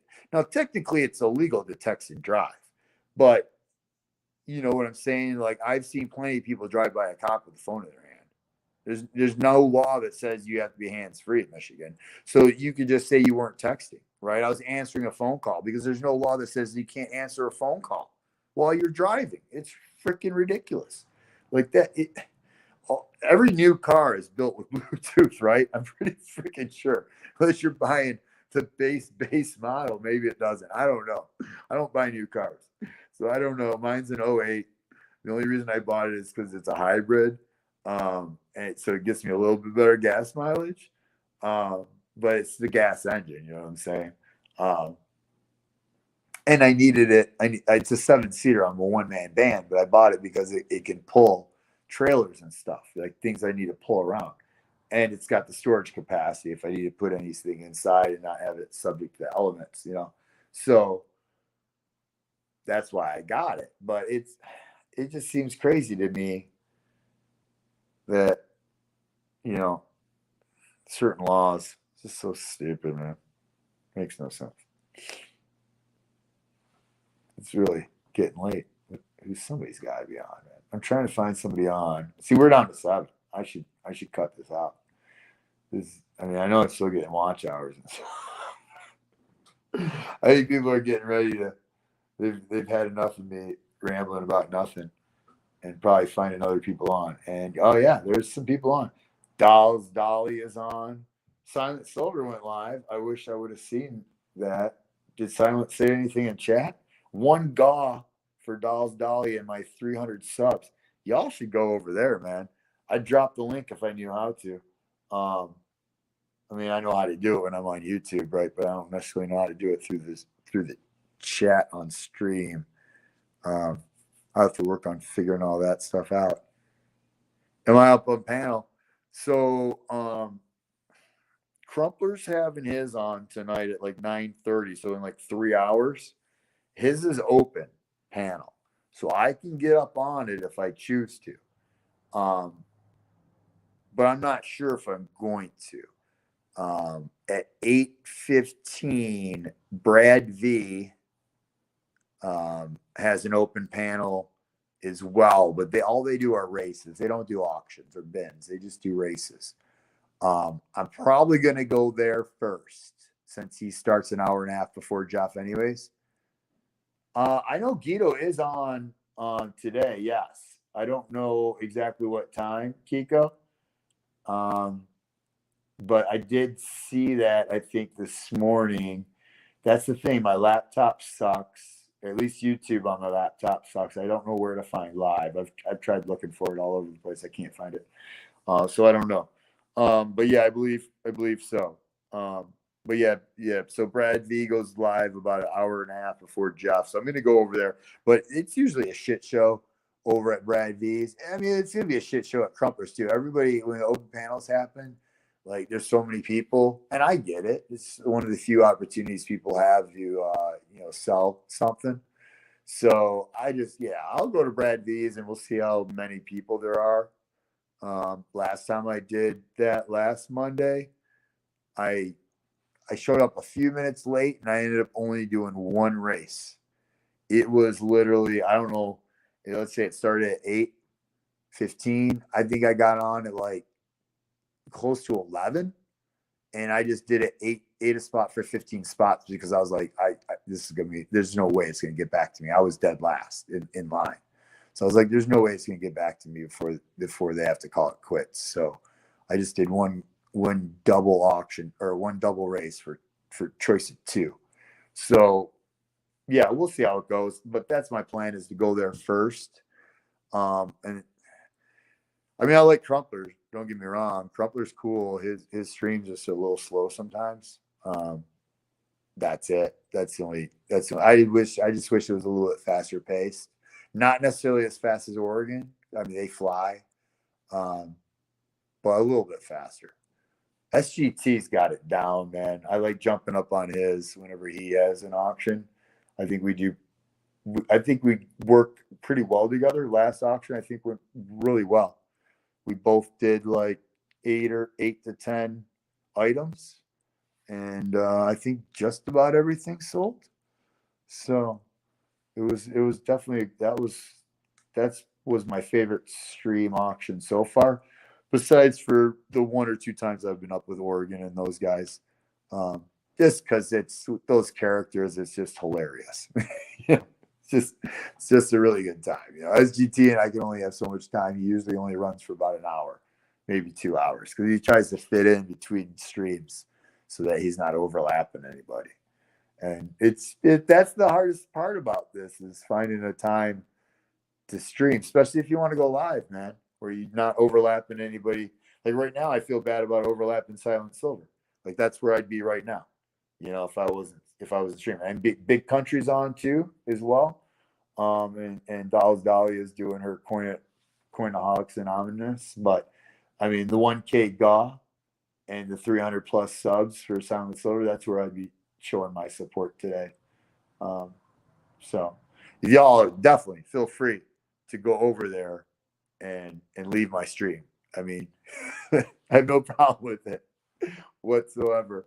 I probably even shouldn't be on anymore, man. I mean, I've been on almost as long as Great Scott is on. And he's got stuff for you to do in chat. He's got races going on. Like, I'm doing nothing but talking, man.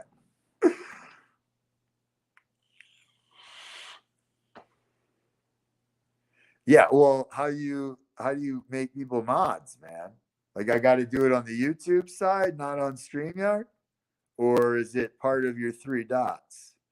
I see star comment, put user in timeout, and ban. I don't want to do any of those. So I'm assuming I have to do it on the YouTube side, make people mods. Yeah, let me look at that. I said I'd make everybody a mod, man. I mean, oh, Silent Silver is done. That was quick. Well, I don't know when Silent. Oh, it was an hour. So yeah, I just didn't notice when Silent Silver left. That's probably where most people went, which is totally fine. I mean, that's where they should have gone.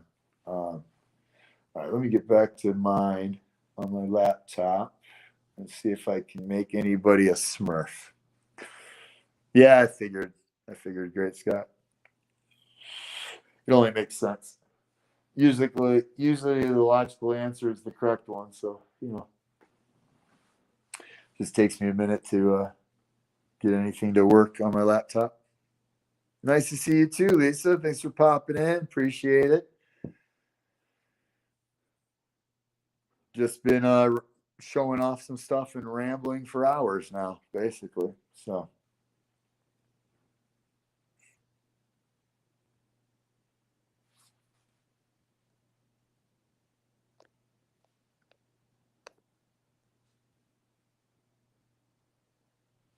It's like, I need to get some more water. All right, let's see what we can do here.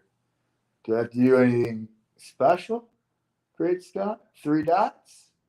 Click on your name. What am I trying to do? Right click, left click. Is there any specific thing? Since my computer's so slow, it would be nice to know ahead of time. Seriously, I'll press something and it'll take a couple minutes before something happens. Add as a mod. All right, I got it. Oh, yeah. You're the godfather right now. You are the mod father there, Great Scott. Got to make somebody. Might as well make it you. You got some experience in this situation.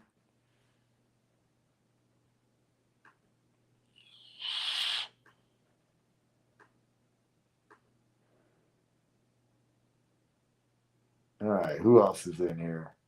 Speak up if you want to be a Smurf.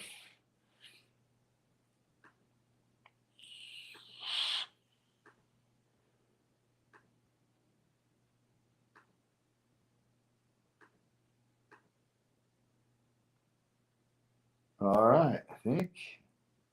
Oh, there's Dan.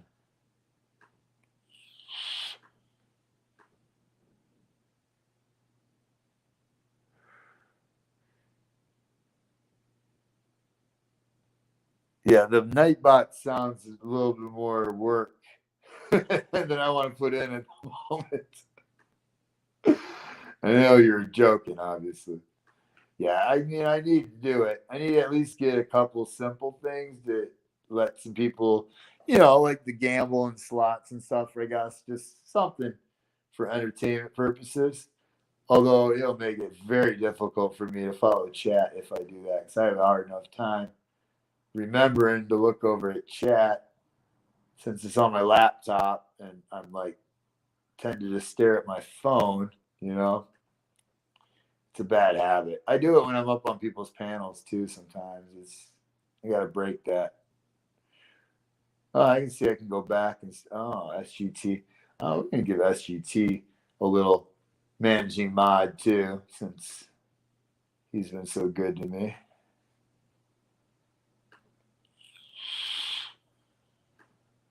I got a bunch. Look at all the Smurfs coming out. Oh, Crazy Jim. Nice, man. Thanks for popping in. I got you. Smurfed out. I like seeing the blues. Now, so let me ask you this, Great Scott. Do I have to do anything specific to allow people to go to other people's channel now that you're all mods, because I've noticed on other people's channels, even if you're a mod, I can't do the go to channel. So I'd like to be able to do that. It doesn't have to be today, but that's definitely something I want people to be able to do is to sub up each other if they're hanging out my channel.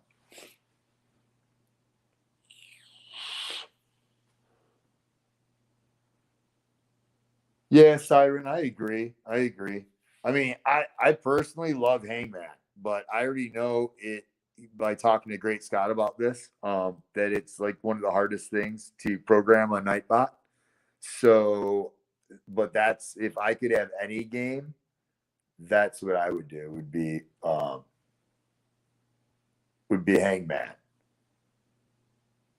The slots and stuff is cool, but like I guess people aren't going to be doing like crazy unless you're giving something away, like on Great Scott's. Like, people are constantly doing slots because he's giving away prizes if you hit them, specific ones. I probably wouldn't be doing that, at least not right away. I'm not generating any real revenue per se to be able to just like be giving stuff out constantly. But yeah, Hangman would be great, Siren, like I said. But I mean, I know Ravenhawk has it running on his, and the only thing with Hangman is there's only so many like words. So like when I'm on Ravenhawk's stream and Hangman's running, I can get the word pretty quickly. Like who's better at it is like an Army Against Shadows because he's one of the mods. So he's in there every stream, the whole stream, and is constantly seeing the answers to Hangman. So he grabs. There was one stream, like this was months ago, but I was in Ravenhawk stream, and people were playing Hangman, and there would literally be like one letter in the word, and I'd be guessing it, and I'd be nailing it. And I nailed like 6 in a row, and someone's like, "Farmer's cheating." I wasn't cheating, man. I just remembered the words. That's the biggest hiccup I see with Hangman. Besides for Great Scott saying that it's super hard to set up, is adding the words. Yeah, but like how much work is it? Because Raven doesn't do it very often, so I'm assuming it's a lot of work. Otherwise, you'd think Ravenhawk would be changing the words out like quite often. I don't know. But yeah, it would be cool.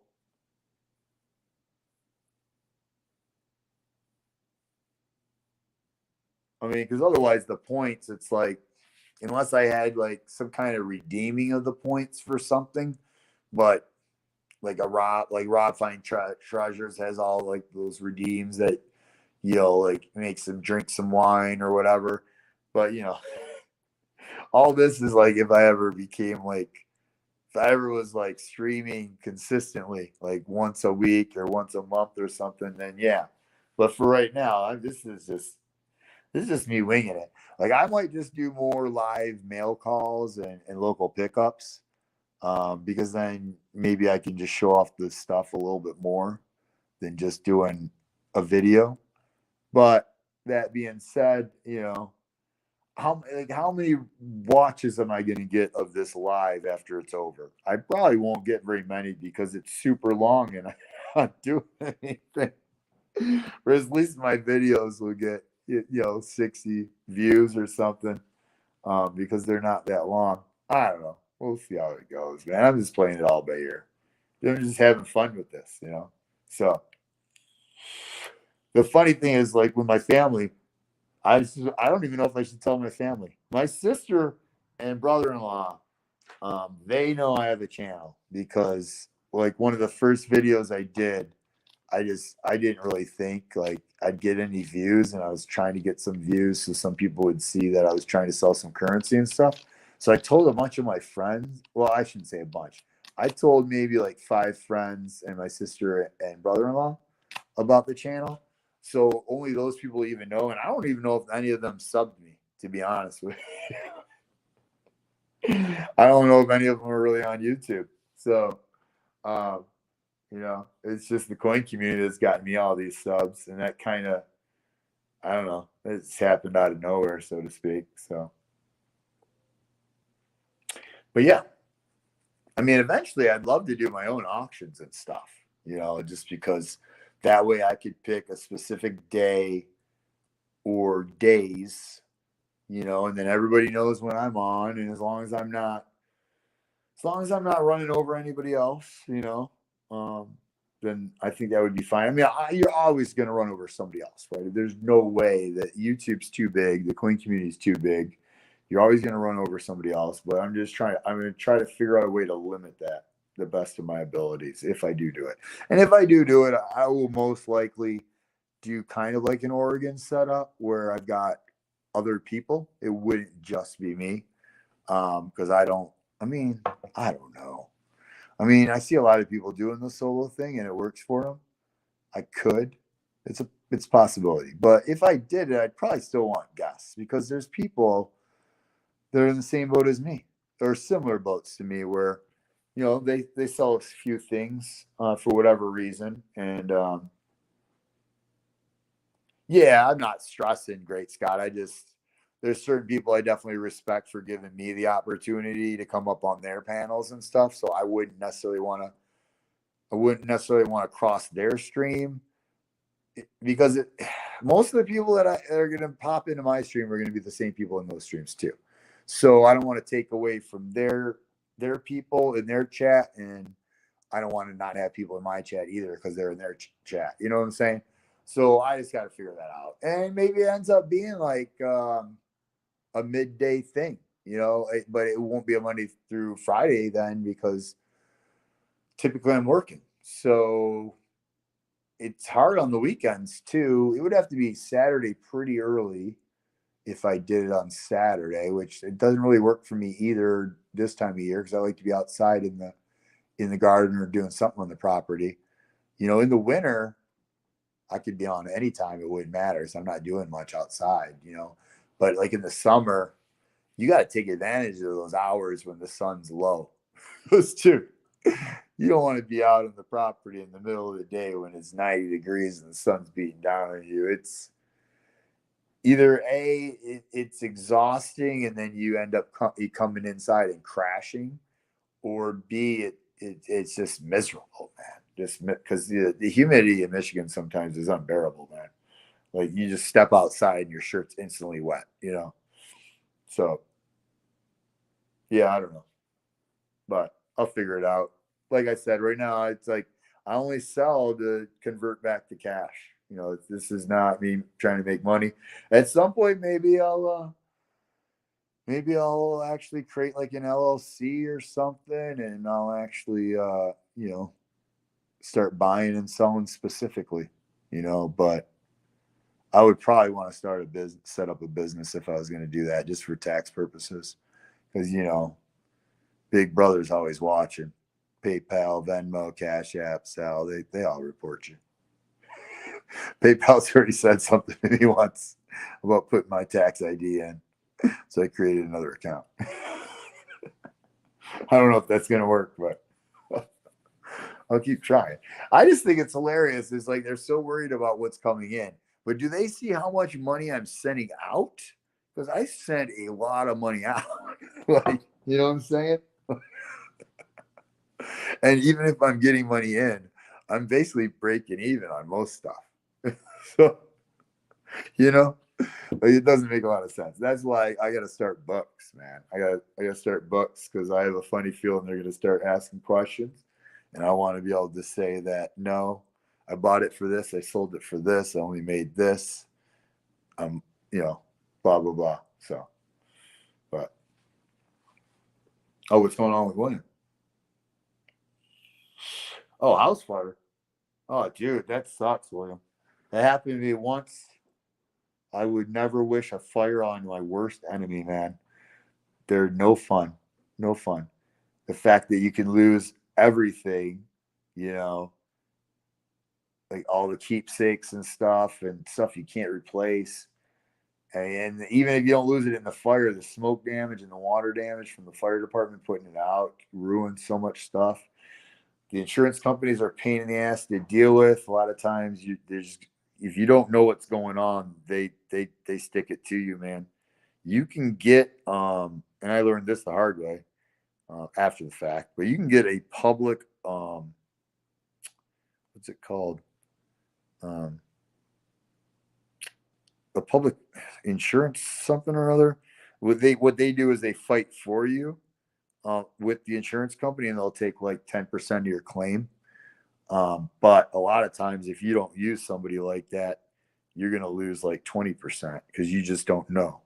Like my insurance company came in the next day and was like, "Yeah, we'll bring in the company to take your clothes out to be cleaned and blah blah blah and all this that and the other your appliances and all this that and the other." They made it sound like I had to use those companies. I didn't have to use those companies. I could have got my own companies. I could have washed my own clothes. I could have taken all my clothes over to my parents' house, right, and ran them through their washing machine. And I could have done it like 2 or 3 times, or added like a little vinegar to the water or whatever. There's lots of different ways to get smell out of your clothes.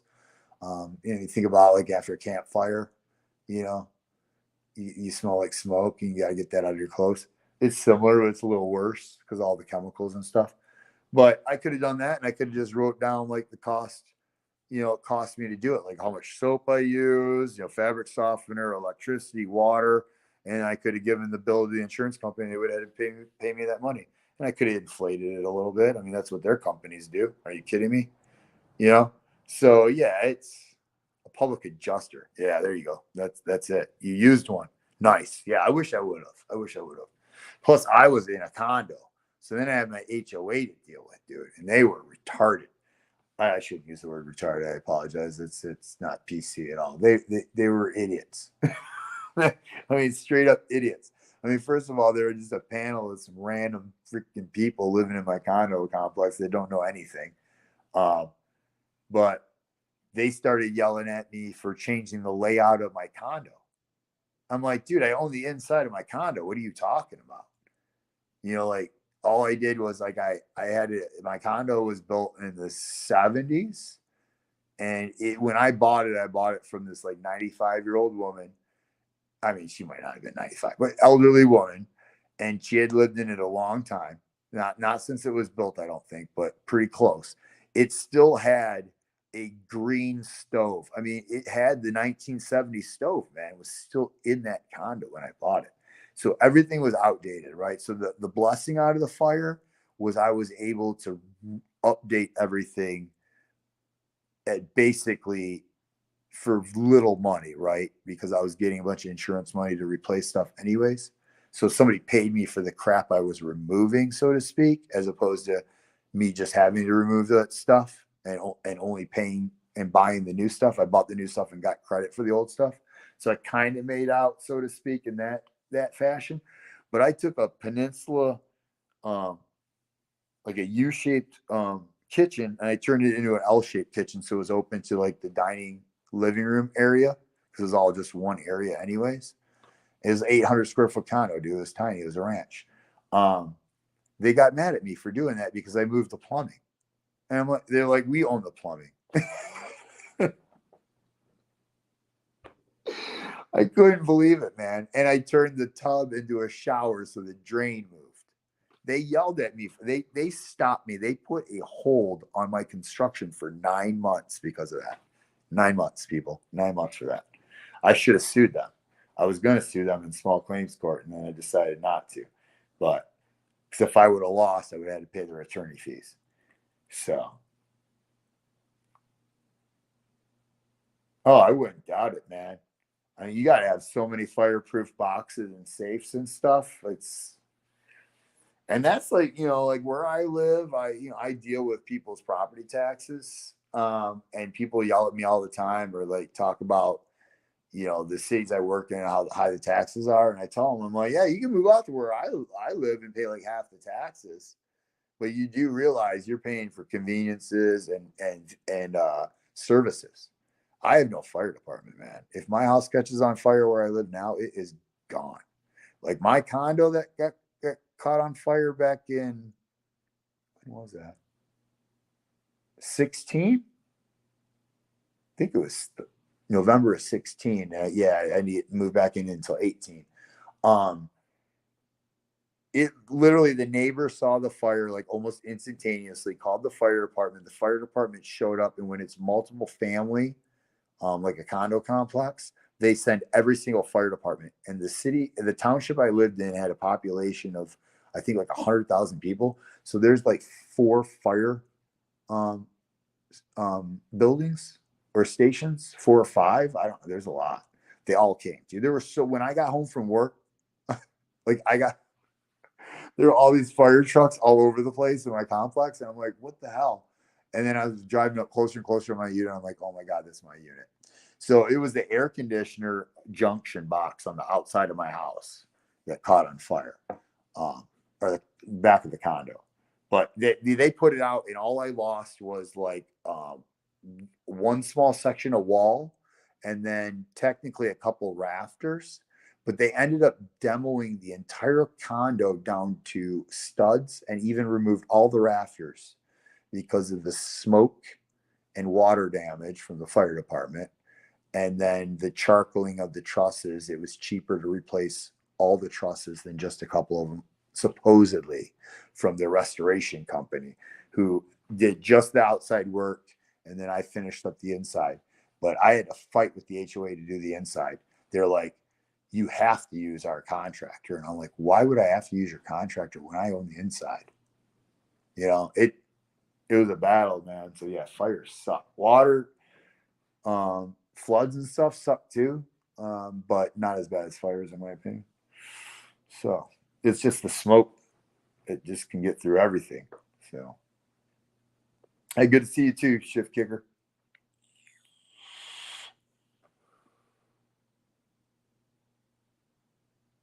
The funny thing is, well, I shouldn't say funny, but one of my local coin shops, the one actually that has the Engelhard and usually has stuff priced pretty pricey, he had a bunch of coins that came from a fire, somebody's house fire, I think, and probably house fire, and he has them like at the same price as generic. And they're like, I saw a couple flag bars and some other. I didn't even really look at any of them, but there's some 1 ounces and there's like some 5 and 10 ounces. But yeah, he's got them priced super cheap, but they look like crap. I mean, that you can tell they've been through a fire. So I was wondering, like, should I just buy it because it's cheap and then like dip it just to clean it up a little, even though like I don't really ever have cleaned coins before, because I don't really care typically what they look like. But I don't know. The problem is if I got them and I dipped them, I wouldn't necessarily want to sell them because then I would have to, I'd feel it necessary at least to make sure anybody that bought it knew that I had dipped it. You know what I'm saying? I just feel like it would be shady not to at least say that.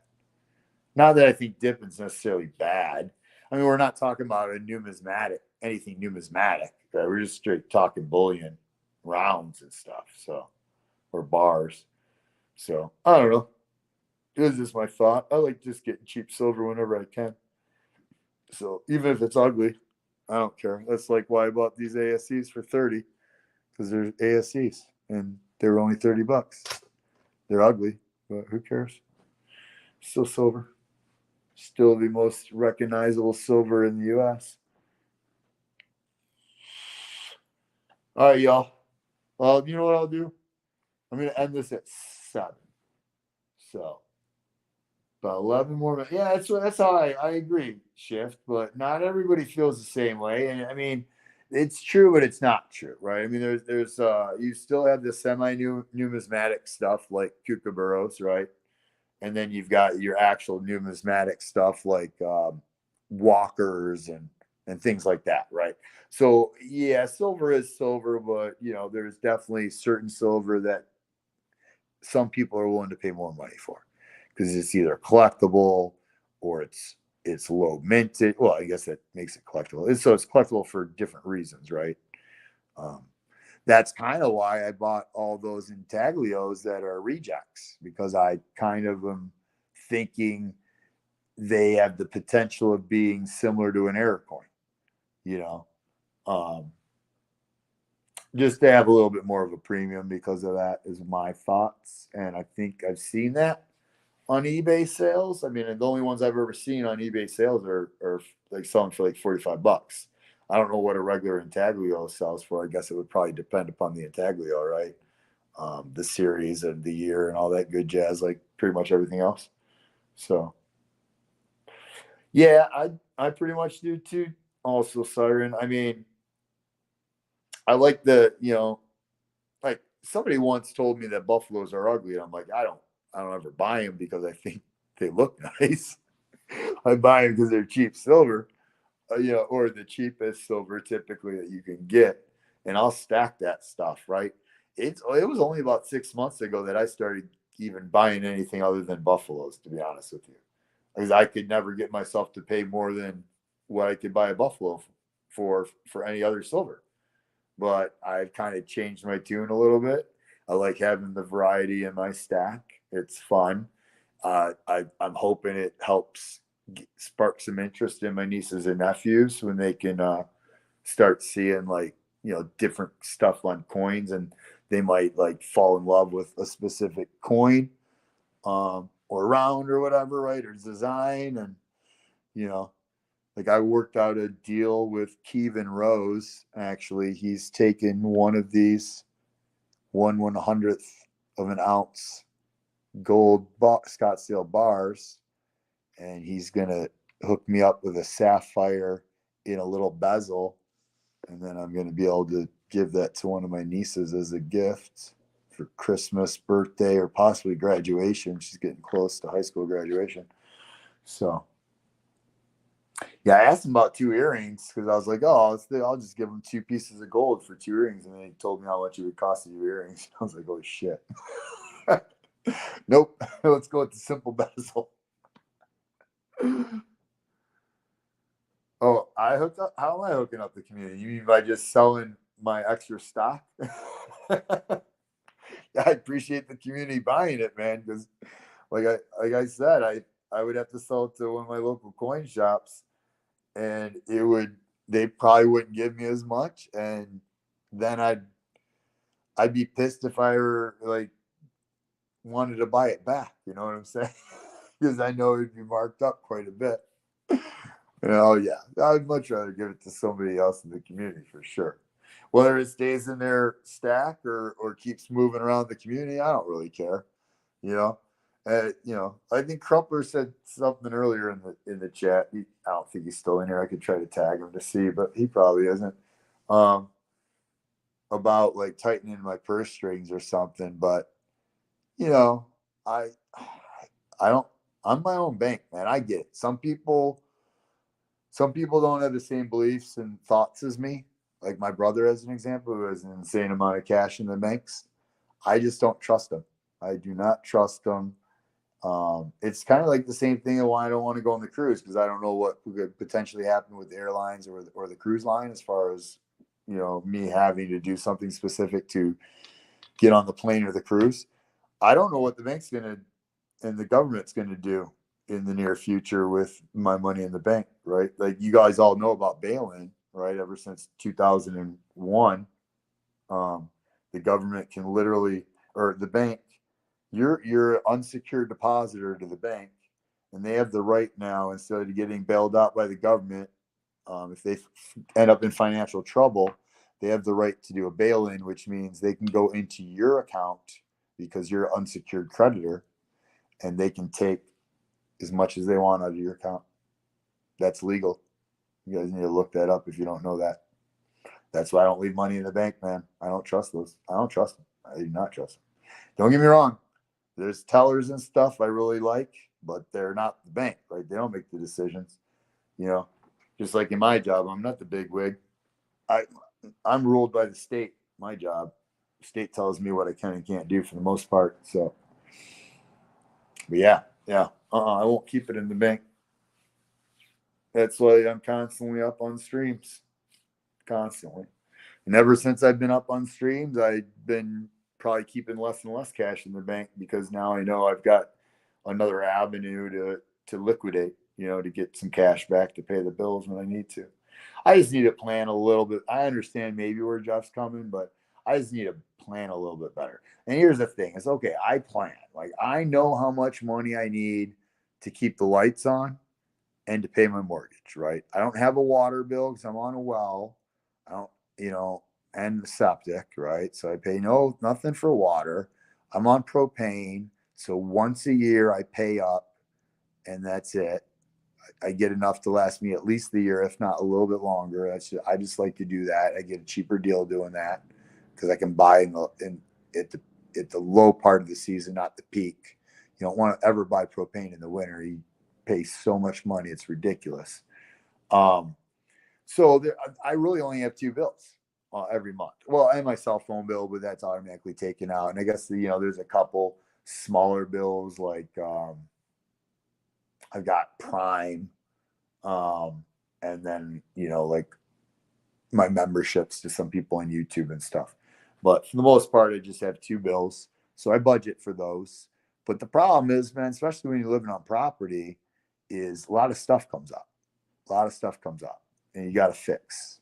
Like my zero turn wasn't working in the beginning of the season. I was able to mess around with it and get it to work, and then all of a sudden, it, you know, I've got an issue with the belts, so the belts are no good now, so I can't even run it.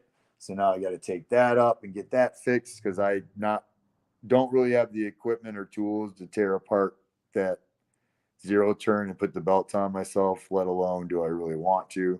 I think, sometimes you just got to think about how much time is it going to take out of your time and how much is your time worth? And is it just worth it to send it to somebody and have them do it and have them do it right the first time? And you don't have to emergency funds. Well, yeah, Shift. This is my emergency fund. All this is my emergency funds. It's not that I don't have the money. It's just I don't have the cash. There's a difference between not having the money and not having the cash. I've got the money. It's in the form of real money, which is silver and gold. I just don't have the cash. And yeah, maybe I should keep a little bit healthier of a stack of cash in the house. But once again, like I said, I don't like cash. So even if I have a stack of cash in my house, I want to spend it and turn it into gold and silver because I'd rather have gold and silver. So it's just when the unexpected stuff arises that I typically have to sell. But I do enjoy getting up on streams. I have a lot of fun. So even if I don't have to sell, I'm probably going to do it. I just might not sell as much, right? So, but there's definitely been weeks where I'm jumping up at every freaking stream I can get on, selling as much as I can because that's when like some crazy unexpected bill came and I need that money quick. So I'm trying to avoid that whenever possible, but you just never know when those things are going to happen. That's the problem. I'm fun in chats. Or are you talking to somebody else? Probably talking to somebody else.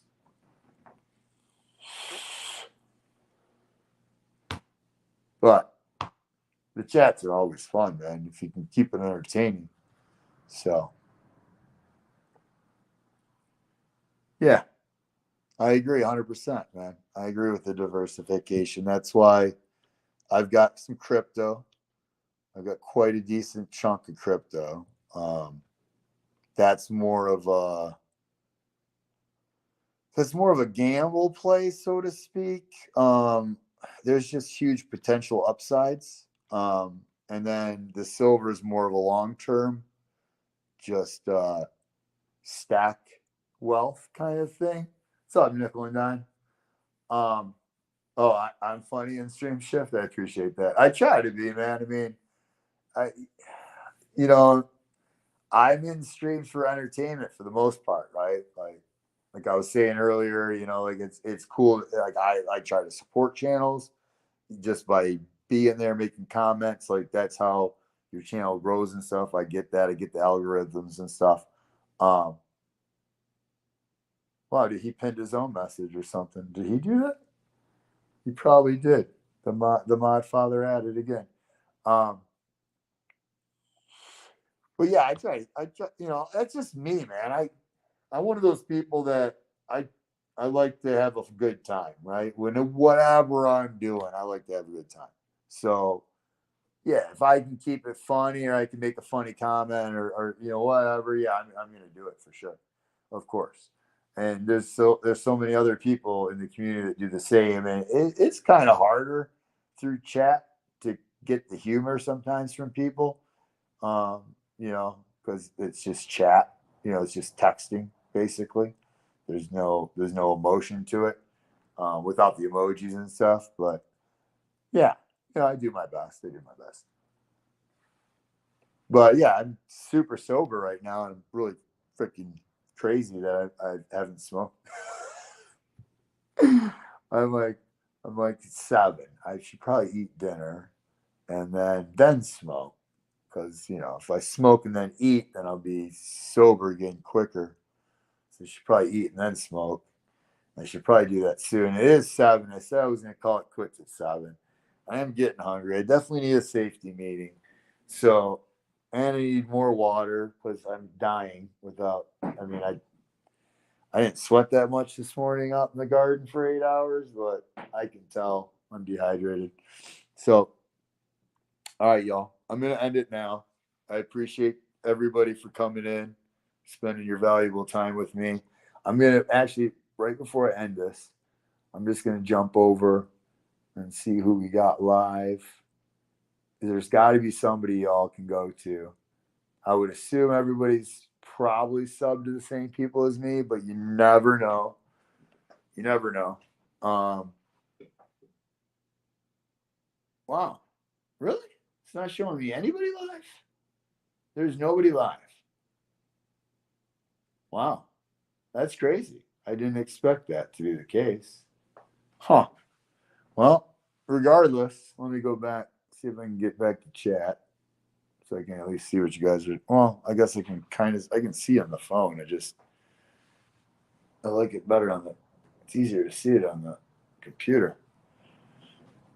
But yeah, like I said, I appreciate you all. It's insane that I have been on for 3.5 hours. I did not expect that. I was thinking I might be on for a half an hour like last time.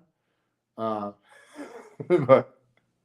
but yeah, next time I will go through my deep stack and I will pull some stuff out that I think's cool and set it aside. And the next time I go live, I'll try to remember to grab that stuff. Or I'll put it in a little slightly more convenient location from where I normally keep my stuff. So it's a little easier to get to. Because I know Kiko, I keep promising Kiko to show me some 10 ounces. So I'll bust out some gold, some bars, and a couple other things and show you. But y'all probably might have cooler stuff than me because, like I said, I'm really just a stacker. But all right, appreciate it, y'all. I'll probably see you tonight. Like I said, I'll be headed over to Brad V's in an hour, and I'll probably hit Crumplers in about 2.5 hours, unless for some reason I stay over at Brad's. But I'll be in one of those two or both later tonight. So hopefully I'll catch y'all. Well, if I don't see you tonight, I'll see you tomorrow, I'm sure. So y'all have a good evening. If I don't see you, once again, appreciate y'all.